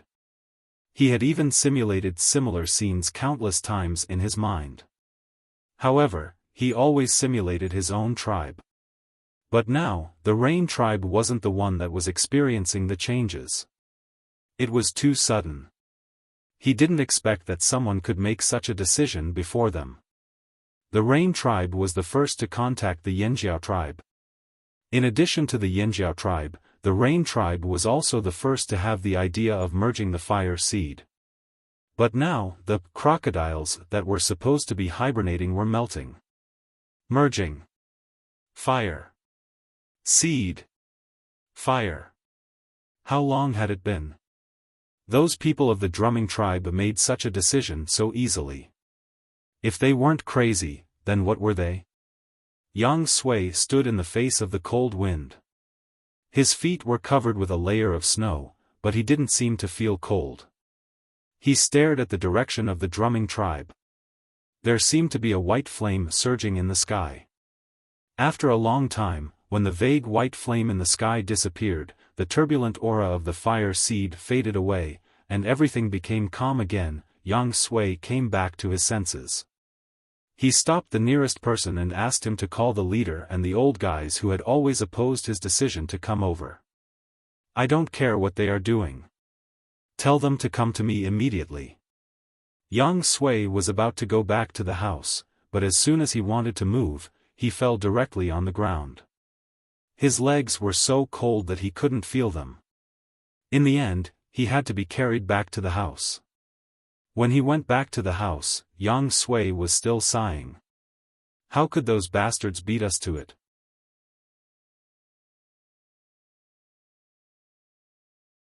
Chapter 607. The drumming tribe's actions made Yang Sui's wavering heart firm up. Although he didn't know why the crocodiles would suddenly make such a hasty decision, he had a feeling that it was worth it when the fire seed of the drumming tribe was in turmoil. After dragging it out for so long, Yang Sui didn't have the patience to wait any longer. Now was the time to solve this problem while everyone was resting. When the Rain tribe gathered their people to discuss, the people of the other tribes nearby felt the change, but they didn't know why there was such a big movement. Some of the more timid ones even gave up their original plans to go out and hid at home, afraid that another destructive event would happen. Too many things had happened in the past 2 years, and they were all scared. They should have succeeded, Xiaofan said as he stood on the mountain, looking at the drumming tribe on the other side of the river. Yes. The shamaness was relieved. She had a good impression of the drumming tribe. Even the people who came from the other side of the sea liked the drumming tribe. After interacting with so many tribes, the drumming tribe was their best neighbor. The drumming tribe also produced water moonstones, so they didn't want anything to happen to the drumming tribe. Now that the drumming tribe had successfully merged with the drumming tribe, they were naturally happy. 2 days later, Xiaofan, the shamaness and the chief went to the drumming tribe to visit their new neighbor who had just merged with their fire seed. In these 2 days, the complicated emotions of the drumming tribesmen had faded away. However, when Xiaofan went over, he could still feel a sense of loss from the drumming tribesmen, but they couldn't help but be excited. The fire seed was gone and the fire pond no longer had a fire that burned all year round. It also couldn't provide them with any protection. The power of the fire seed had been dispersed into every drumming tribesman's body. They could only rely on themselves from now on. Since the founding of the tribe, everyone was already used to the fire seed's customs. Now that there was a sudden change, no one could accept it immediately. Perhaps only the young children could accept it quickly. What do you think? Xiaofan asked Fu Shi, who was chopping wood silently. Actually, the drumming tribesmen had already prepared all kinds of firewood before winter came. The haystacks behind the house were still tall. It's all right. After pondering for a while, Fu Shi finally managed to squeeze out 2 words. Then, he continued to chop the firewood. While waving the stone axe, he said, I feel like I'm full of energy, but something's not right. It's normal. Our tribe was like this at the beginning too. Xiaofan said, you'll get used to it. Sigh. Fu Shi didn't know how to express his thoughts, so he didn't say anything and continued to chop the firewood. In the drumming tribe, there were many people like Fu Shi. They felt their whole body was full of energy, but at the same time, something was not right. This was because the fire seed had not completely merged with their bodies. It'll be fine once the fusion is completed. To the drumming tribe, the fire seed was one of the most important things. Another important thing was the water moon stones. After the disappearance of the primitive fire seed, the water moon channel, which originally produced water moon stones, could no longer obtain energy from the fire seed. The water moon stones could only be obtained through other channels. With Xiaofan as an example, after the drumming shaman merged with the fire seed, he tried to turn the water moon stones into glowing water moon stones. However, he never succeeded. The drumming shaman wasn't in a hurry. He knew there were 2 problems to solve. First, he had to complete the fusion of the fire seed in his body. Secondly, the water moon stones were produced when the moon was at its brightest. Other than the fire seed, it also borrowed the moonlight. So, he thought, at least he had to wait until the moon came out. Seeing that the drumming tribe hadn't fully adapted yet, but nothing bad happened, the Xiaofan and the others felt a little relieved. As for the water moon stones, they could only wait until the moon came out to see if they could succeed. Even if they couldn't get the water moon stones, the drumming shaman didn't regret his decision. After the drumming tribe emerged their fire seed, although it was still winter and snow fell from time to time, it didn't stop those curious people from coming over to investigate. Towards these people, the drumming tribe's reaction was still calm. They stopped those people from getting close to the tribe and told the people in the tribe to do what they needed to do. It would be best if they could finish merging their fire seed before winter ended. Once winter ended, they would have a lot of things to do. If they didn't have the water moonstones, they would have to find another way to survive. As for Yanjiao, the Yanjiao people were also worried. They decided to reopen the trading point after the end of winter when the weather warmed up. They would also invite the leaders of the other tribes living in the Flaming River region to participate. However, after thinking about it, they felt that their original plan was far from enough. In other words, they felt that this wasn't enough to show off Yanjiao's strength. Tribesmen had their own rules, which were different from the slave masters. Perhaps many people on the other side of the sea couldn't understand these rules, but here it was. That was why if they wanted to start their first non-violent war here, they had to think about it carefully. These days, Xiaofan was often called to the mountain for discussions. However, even though Xiaofan had already integrated into the tribe and tried his best to get used to the tribe's way of thinking, Xiaofan's way of thinking was different from traditional tribesmen. That was why when it came to matters like this, Xiaofan mostly listened to other people's suggestions. He rarely expressed his opinion. However, the winter was passing day by day, and it was almost over. If the winter ended early this year, the moon would come out in a few days. They had to solve this matter before the end of the winter. Only then would they have time to act. Otherwise, if they dilly-dallied until the end of the winter to make a decision slowly, things would be rushed later. What should we do? Some people thought that they should invite people from further away. Others thought that they should put on a show to show off their strength, especially their weapons. However, there were different voices of disagreement. Seeing the people in the room arguing, Xiaofan thought of something. He turned to the shamaness and said, "Why don't we have a show-off feast?" Although the tribe hadn't officially announced the new leader, they had already sat down according to the new order. Xiaofan sat with the other elders, and the shamaness sat next to him. After Xiaofan finished speaking, the room fell silent. Duo Kong and Ta, who were arguing, turned to look at Xiaofan. Everyone else also looked at Xiaofan, waiting for Xiaofan to continue. Although Xiaofan's voice wasn't loud, he only wanted to discuss with the shamaness. Everyone else was fighting for their seats, so they might not notice him. Unexpectedly, as soon as he moved, everyone looked over and pricked up their ears. With their strength and hearing, it wasn't difficult for them to hear Xiaofan's words. Xiaofan didn't know if it was an illusion, but he felt that everyone's heartbeat seemed to be louder and faster. Xiaofan saw that everyone was looking at him, but he didn't say anything. Instead, he looked at the shamaness, then at the other elders. "I think Xian's words are feasible." Ao touched the hilt of his knife, and his eyes flashed. He couldn't help but tap the back of the knife with his fingernails. He took a deep breath and tried to speak in a calm tone.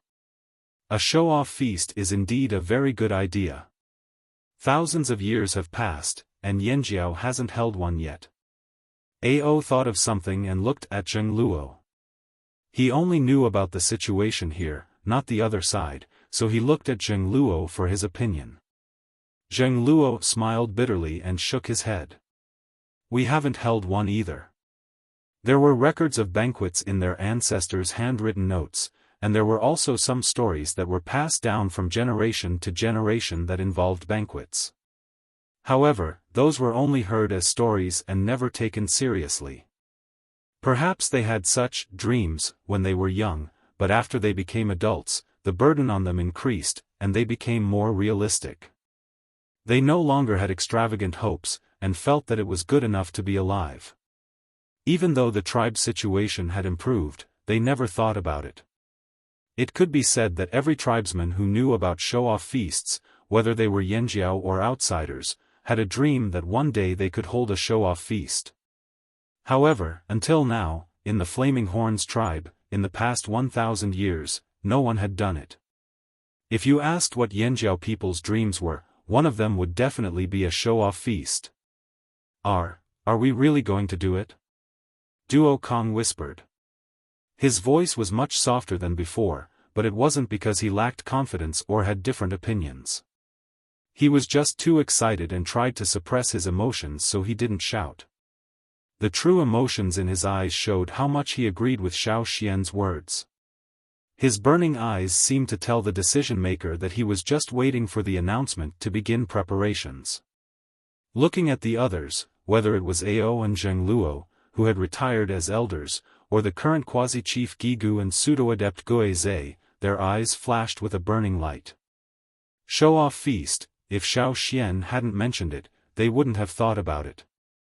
These 3 words had been mentioned for 1,000 years. Back then, it was so unattainable, but now it made their hearts pound, and they felt that they could give it a try. His blood seemed to boil, and his body temperature seemed to rise. His face flushed with excitement, and his breathing became rapid. He rubbed the hilt of his sword more frequently, and his breath became turbulent. He was like a volcano that had been suppressed for 1,000 years, and was about to erupt. Was it finally coming? Could Yanjiao really hold a show-off feast? Not for you, not for me, not for anyone, but for the entire tribe. Not for anyone in the tribe, but for the other tribes living in the Flaming River region. Xiaofan used to think that the people who did this were arrogant. arrogant, idiotic. But now, Xiaofan could understand the feelings and thoughts of the other tribesmen. In order to make people follow you willingly, you didn't need to use force to beat them up again and again, nor did you need to persuade them one by one, nor did you need to offer them benefits. You just needed to hold a show-off feast, and naturally, countless followers would come willingly to worship you. Your reputation would also rise. In the middle of winter, they felt their blood boiling uncontrollably, as if it was about to spurt out of their pores. They couldn't stay calm. What was their purpose in opening up the trading point and inviting other tribesmen? Of course, it was to increase Yanjiao's prestige in this region. Gain the support of other tribes, including the drumming tribe, and gain their respect. If they could do this, then it would indeed be a good way to prove Yanjiao's strength and status. In the eyes of many people, the distorted values and outlook on life were like a skill that emitted holy light in such a living environment and era. Only those who could truly master it could have such a respectable aura. He had to show off. Not only did he have to show off, he had to do it well. Now, Xiaofan was about to do what he had dreamed of when he was still living in the cave. He still remembered that night, when Lang Jie and the others were roasting meat by the fire. They had said to Xiaofan in the tone of an elder, "You still don't understand." Back then, Xiaofan had thought that one day, he would be an idiot too. Now, not only was he about to do what he thought was an idiot, he was about to bring the entire Yanjiao tribe with him. What does everyone think of Elder Xiaofan's suggestion? The old woman saw that no one spoke and couldn't help but slam the cane in her hand on the ground.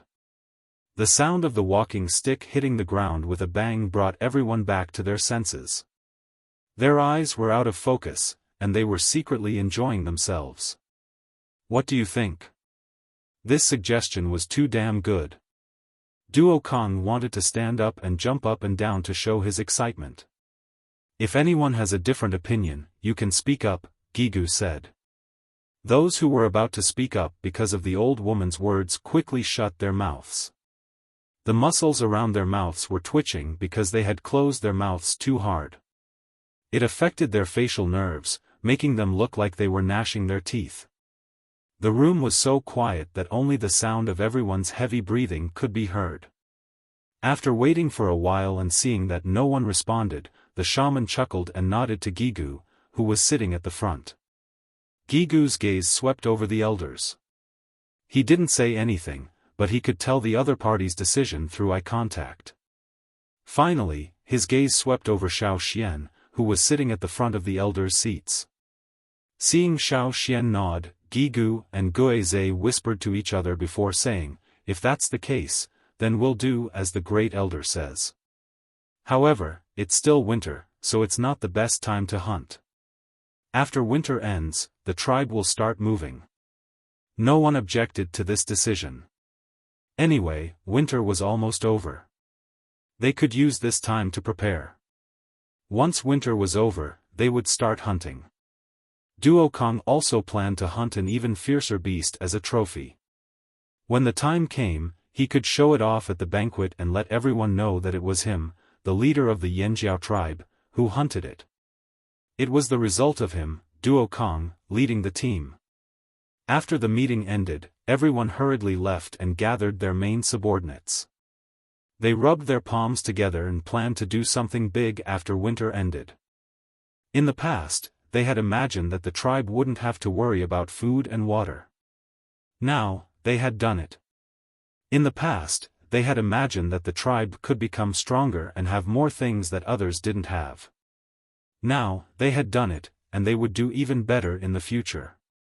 In the past, when they were just children who hadn't awakened their totemic power, they would listen to the stories of the elders sitting on the stone blocks in front of the house.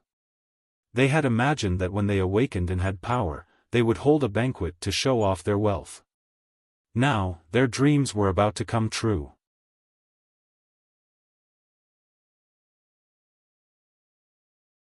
Chapter 608. Winter had yet to end, but the tribe was already bustling with activity. It was no longer as cold as before. Not only that, but every Yanjiao tribesman had uncontrollable smiles on their faces. Xiaofan noticed that old Ke's wrinkles had deepened over the past 2 days. News of Yanjiao's plan to hold a banquet had already spread throughout the tribe. Everyone was gearing up for a big event after the end of winter. No one felt that it was extravagant or wasteful. Just like Xiaofan, they couldn't wait to raise both hands in approval. Moreover, this banquet would not be held by a single person but by the entire tribe. Just the thought of it made them excited. Many of them had not slept well for several days in a row. They were too excited and couldn't fall asleep at all. The chief and shaman had said that each of their clans would have a chance to show off when the time came. The number of new bronzes was still limited. Even if some people already had one would definitely not be enough for hunting. The rest would have to be settled with stone tools. Therefore, from the top of the mountain to the bottom, the sound of stone tools being polished could be heard all the time. Even at night, some people could see firelight seeping through the narrow gaps in their houses. Although they couldn't hit the stone tools recklessly late at night because it would be too noisy, they could still polish them. Due to the cataclysm, the night swallow that used to appear at night had disappeared for a period of time. They had not been seen recently either. Some people said that they had flown to other places with the migrating birds, while others said that they had been scared away by the cha-cha. No matter what the truth was, the night swallow was no longer seen in the tribe. This made the tribe, which no longer had a primitive fire seed, feel safer. Besides, even if the night swallow returned, the tribe would wipe them out and not let them pose a threat to the people in the tribe. Xiaofan did a rough calculation. If they were going to hold the banquet, they would have to wait for about 100 days after the end of winter. This way, the opening of the trading point would have to be delayed. But that didn't matter. It wouldn't be too late to open the trading point after the banquet was prepared and the invitations were sent out. The first outsider to find out about Yanjiao's upcoming banquet was Yang Sui. He had wanted to discuss the matter of the fire seed with Xiaofan, but he did not expect to hear such shocking news. That was a banquet to show off the rich. And it was held in the form of a tribe. This was crazy. For many tribesmen today, Yanjiao's actions were indeed shocking. Have you decided? Xiaofan asked. I've decided. Yang Sui looked away from the busy Yanjiao people in the snow and nodded hard. The drumming tribe's actions made him more determined and convinced many people in the Rain tribe. Even if there were still some who opposed, most of them still supported Yang Sui. For us, it's not the best time to merge the fire seed, but I have to make preparations first. Xiaofan did not say much. He explained to Yang Sui the things he needed to pay attention to in detail. He believed that after this, Yang Sui would go to the drumming tribe to ask for their advice. When Yang Sui returned to the Rain tribe, he was still in a trance. When he came back to his senses, he was already sitting in the shaman's house, surrounded by a circle of people. Most of them looked at Yang Sui with condemnation, as if Yang Sui had done something wrong. But because of Yang Sui's influence in the Rain tribe, they did not dare to say it to his face. Even if they agreed to merge the fire seed, they still felt uncomfortable and kept a straight face all day. Now that Yang Sui had returned from Yanjiao, they did not smile. I've already learned the method of merging the fire seed from Yanjiao. I've also asked the drumming tribe. I'll think about it carefully and make a final plan before I tell you the specific time, Yang Sui said.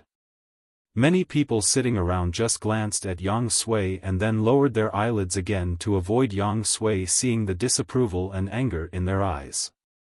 Even if Yang Sui did not see their expressions, he could guess what they were thinking. However, Yang Sui did not say much. Instead, he sighed heavily.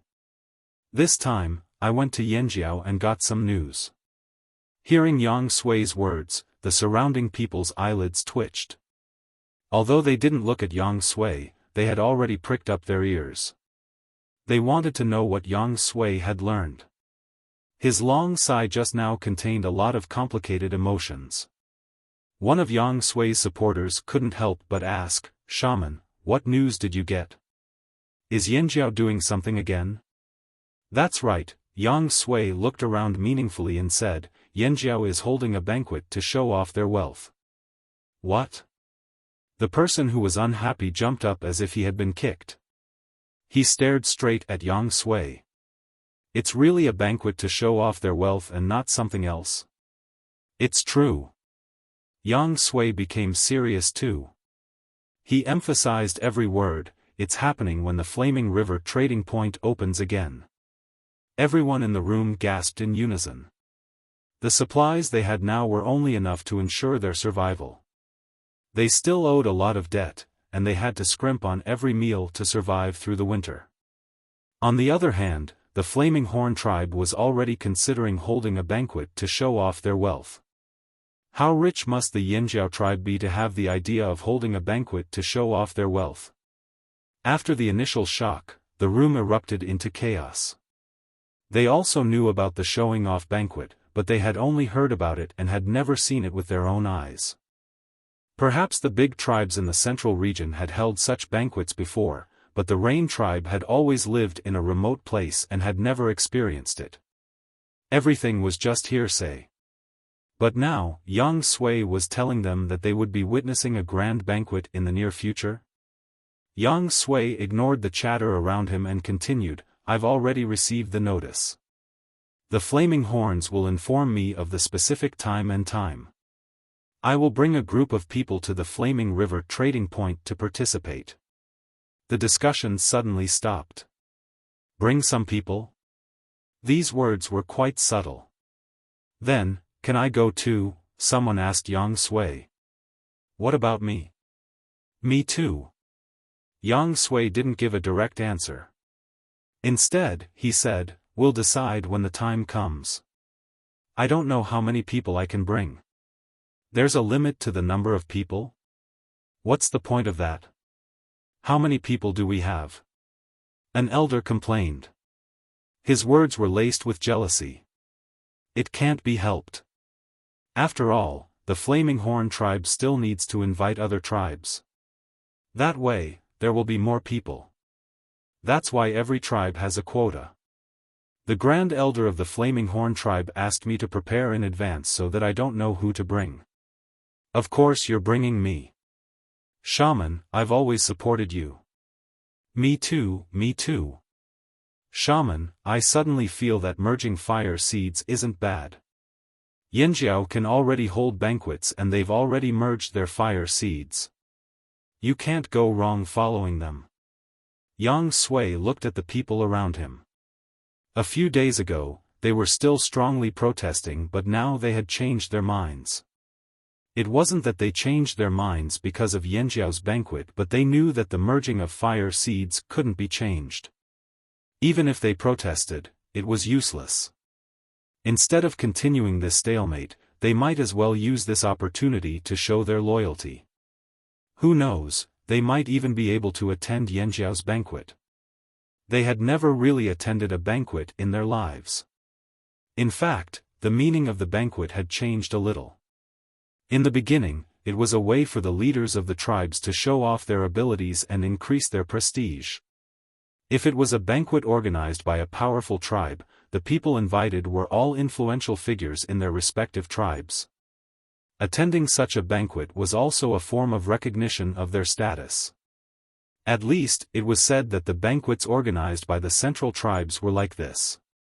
Presumably, the banquet organized by the Flaming Horn tribe would be similar. How could they let go of such an opportunity? Yang Sui smiled. He mentioned Yanjiao's banquet for this purpose. Driven by benefits, these people would be more supportive of him.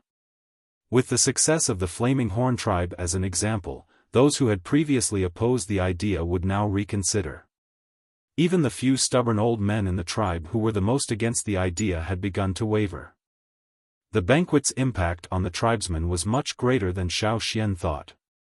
Xiaofan didn't know that Yang Sui had already used the banquet to win people's hearts. He was also preparing for the hunting after the end of winter and the sacrificial ceremony. Once winter was over, the annual sacrificial ceremony would begin in a few days. Returning to this place again, there were more people and the mountaintop was already crowded. He had been renovating the mountaintop with others these days. When the snow stopped and the cold wind stopped, two thin crescent moons appeared on both sides of the night sky in the dark night. The warriors on the watchtower saw them and blew the horn. Woo! In the silent night, the horn sounded from all the watchtowers and spread to every corner of the tribe. Even the drumming tribe on the other side of the flaming river could hear it. The Yanjiao warriors didn't even put on their animal skins. They ran barefoot out of their houses and looked at the crescent moons in the sky. They howled in excitement, mimicking the howls of the beasts in the forest. Even so, it couldn't quell the fighting spirit in their blood. For the sake of their childhood dreams, they were about to enter the forest to hunt and show their spoils of war to more people. Duo Kong roared, "Little ones. Are you ready?" "Yes. We can leave any time. My big knife can't wait any longer." Roar, sounds of agreement came from all over the mountain. Ha ha ha. Duo Kong laughed as he went back to his house to lie down. However, he was too excited to sleep. He closed his eyes and counted the beasts for a while but still couldn't fall asleep. He rolled over and ran to the next house to grind his stone tools. On the other side of the flaming river, many people in the drumming tribe heard the commotion from Yanjiao. They also knew that Yanjiao wanted to hold a banquet and were very envious. Because of this, many people in the drumming tribe felt less nervous about merging their fire seed. Yanjiao was the first tribe they knew of to merge their fire seed. The more successful Yanjiao was, the more it proved that this path was feasible. Naturally, they would feel more at ease. Fu Shi looked at the other side of the river. He couldn't see the other side because of the trees, but he could guess what was going on based on the sounds he heard. "We'll get better and better too." In the drumming tribe, those who woke up only opened their windows or listened to the sounds. They didn't come out. A few people walked out of the houses in the center of the drumming tribe. They walked hurriedly and looked nervous as they ran towards the shaman's house. Chief Fan Mu pushed open the door and entered the shaman's house. There were already a few people inside. The person in the middle was the shaman of the drumming tribe. At this moment, the shaman held a water moon stone in his hand. It didn't have any light and was very rough. It looked like a normal stone in the river. Those who didn't know wouldn't even look at it. But now, everyone who entered the house had their eyes on the small stone in the shaman's hand. After merging their fire seed, they couldn't change the stone because there was no moonlight. Now, the moon was out and there was moonlight. This should be enough, right? Even though it was just a thin crescent moon and wasn't as bright as a full moon, they could still feel the difference. The shaman of the drumming tribe took a deep breath and opened the door to an empty space in front of the door. Without the trees, they could see the two dim moons in the night sky. Taking a deep breath, the shaman of the drumming tribe began to mobilize the power of the fire seed in his body. The power of the fire seed existed in the totem in his mind, and also in his blood, bones, and muscles. A trace of power extended from the totem flame in his mind.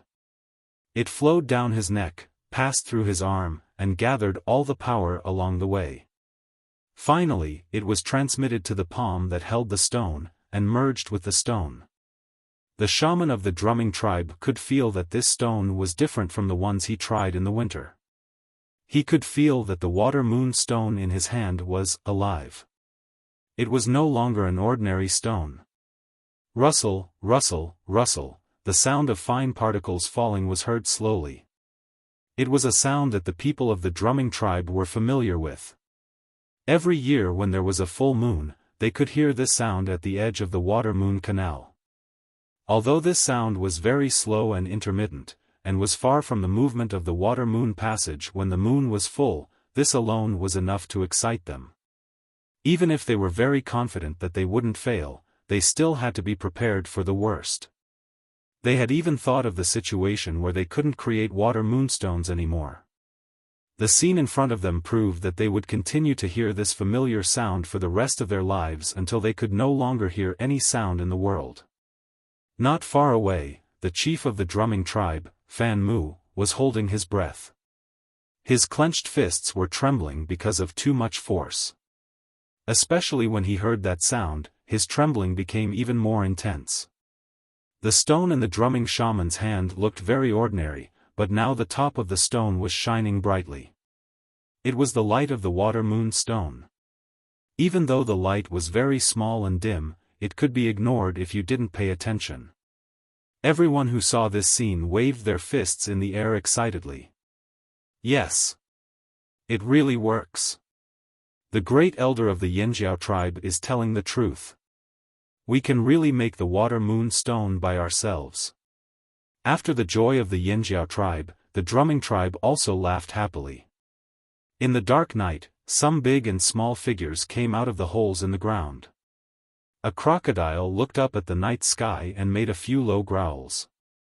Winter was over, the river was about to thaw, and the hunting was about to begin.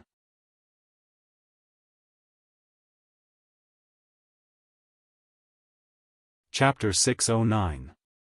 After the ceremony in Yinjiao, Xiaofan returned from his hunt in the forest. He returned to the tribe with the rest of the hunting party. According to the rules here, they walked up the path of glory from the bottom of the mountain to the top.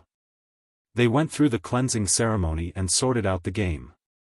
When everything was over, Guizhe told Xiaofan that the shaman of the drumming tribe had come to visit 3 times while they were out hunting. However, he didn't seem to be in a hurry and it didn't seem like something big had happened. The shaman of the drumming tribe? Xiaofan thought for a moment. The shaman of the drumming tribe had come to visit him so frequently because of 2 things. It was either the fire seed or the water moon stones. He didn't go to the others? Xiaofan asked. If it was the fire seed, the shaman of the drumming tribe would have gone to the 2 former shamans of Yinjiao, who had already become elders, if he didn't see Xiaofan. No, he just came every time to ask if you're back, and then he left. Guizhe briefly explained what had happened during this period of time. I can roughly guess. Xiaofan passed the game in his hands to the warrior beside him and pointed at the 2 sharp teeth of the giant beast. Keep an eye on this pair of teeth for me. You guys handle the rest. The warrior in charge of handling the game quickly nodded. Because they brought back too much game this time, after they brought back the game, they were all processed by the experienced old hunters. Then, they were thrown into the ice cave to freeze or pickle the meat. The rest of them went back to rest. For the Flaming River Trading Points banquet, this was their first hunt of the year. Everyone was exhausted. They had gained a lot from this hunt. Maybe it was because everyone had merged with the fire seed, or maybe it was because of the new bronze equipment, plus the excitement of the banquet. The hunting party was much smoother than before. The trophies they brought back were piled up like a mountain. This time, Xiaofan and the rest of the hunting party went to the green patch in the forest. It was an area dominated by plants. Because it was more dangerous there, Xiaofan didn't bring Caesar along. After losing an eye, Caesar's movements seemed to have returned to normal. However, if he really went there, he would still be restricted. That was why Xiaofan only brought Cha-Cha. Speaking of which, Xiaofan found Cha-Cha there. At that time, Cha-Cha was just an egg stolen by other birds. When Xiaofan brought it back, he almost cooked it and ate it. This time, Cha-Cha followed Xiaofan to the green patch and fought with the flock of birds there. However, they were birds of the green patch and there were many of them. Even though Cha-Cha had undergone 2 transformations at Eagle Mountain, it still couldn't easily gain the upper hand against a flock of birds like that. Even after returning to the tribe, Cha-Cha was still in a bad mood. After Xiaofan went down the mountain and returned to his house, he didn't immediately go to the other side to look for them. He wanted to take a nap first. Unfortunately, not long after Xiaofan closed his eyes, the shaman of the drumming tribe came over. No wonder the shaman of the drumming tribe was so well informed. After all, when the Yanjiao hunting party came back, they made too much noise. Even across the flaming river, the drumming tribe could hear and see them. This was the first time the shaman of the drumming tribe saw a Yanjiao hunting party return. No wonder when he came to look for Xiaofan, the Yanjiao people told him that if the hunting party came back, the other side would definitely hear them. So that's why. After coming to Yanjiao, the shaman of the drumming tribe went straight to Xiaofan's house. Xiaofan yawned as he watched the shaman carefully take out a pouch made of animal skin. Then, he took out a water moonstone the size of an egg. However, compared to the water moonstones he used before, this one was much dimmer and had no shine on its surface. The water moonstones used to be as smooth as a peeled egg and had a slight coolness to them. However, the one in front of him wasn't like that. Other than the dimness, it was rough to the touch. The surface of the crystal had many uneven wrinkles, like sand. This is a water moonstone? Xiaofan was confused. That's right. A smile appeared on the shaman's face. This water moonstone was made by me. It took me 8 days. During the 8 days of making the water moonstone, other than eating and drinking when he was too hungry or resting when he didn't have the energy to continue, the shaman of the drumming tribe spent the rest of his time making the water moonstone. When Xiaofan was on the other side of the sea, he felt very dizzy when he turned the stone into a water moonstone for the first time. The shaman of the drumming tribe was even more dizzy. He couldn't even complete the transformation in one go. He had to do it over 10 times in 8 days. This was why the surface of the water moonstone wasn't smooth.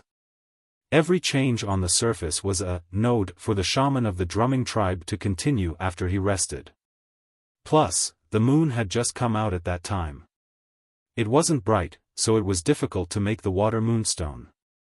That was why the stone was so dim after it was completed. However, all of this proved that Xiaofan was right. They could indeed change the water moonstone themselves. Now, after merging with the fire seed, everyone in the drumming tribe was like a miniature version of the fire seed. The power of the fire seed still existed in their bodies. The success of the shaman of the drumming tribe meant that the others in the tribe could do the same. Take it slow. Try a few more times and you'll get better. Xiaofan handed the stone back to the shaman. He wanted to comfort him, but he didn't expect to see the shaman's proud face. He didn't seem to be ashamed or troubled by this. I think so too. The shaman of the drumming tribe wanted to share this with Xiaofan. He wanted to share his experience in turning stones into water moonstones. After all, in the entire Yanjiao tribe, only Xiaofan had this special ability. It was useless to ask anyone else. After chatting for a while, the shaman of the drumming tribe hurried back. He was now making the second water moonstone. He had already made half of it. He should be able to finish it in 2 days. Compared to the previous one, this one was a day earlier. It was still an improvement. Plus, he didn't know if it was because the moonlight was stronger or because he was more familiar with the fire seed, but the second water moonstone was brighter than the first. Now that the shaman of the drumming tribe had succeeded in making the first water moonstone, everyone in the drumming tribe started to learn this skill. This skill was no doubt a shortcut for them to survive. It was also their tribe's advantage. The water moonstones that the crocodiles had taken out from the water had been kept in their own homes. This year, they didn't have to wait for the full moon. They could rely on their own abilities to complete everything.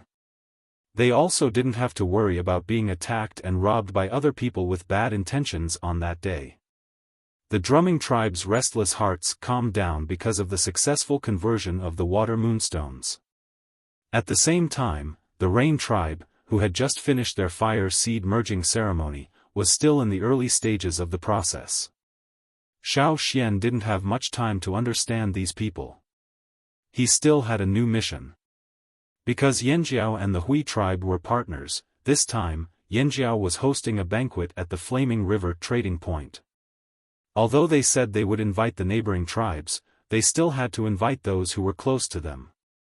They also had to inform the other major tribes. That was why Xiaofan brought an invitation letter personally written by the new shaman.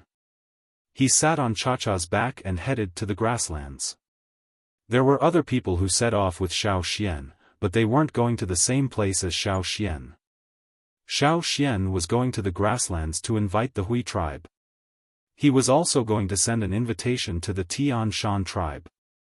The others were going to send invitations to the other major tribes. The Yanjiao people didn't care if the other tribes were going to the banquet or not. They just wanted to inform the other tribes that Yanjiao had the ability to host banquets.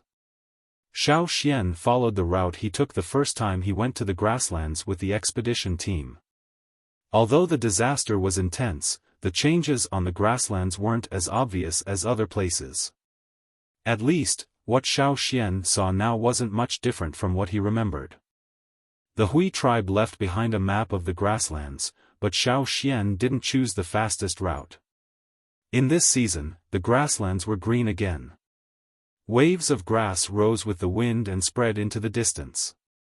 Thud thud thud thud, behind a distant mound, a group of patrolling soldiers on horses passed by.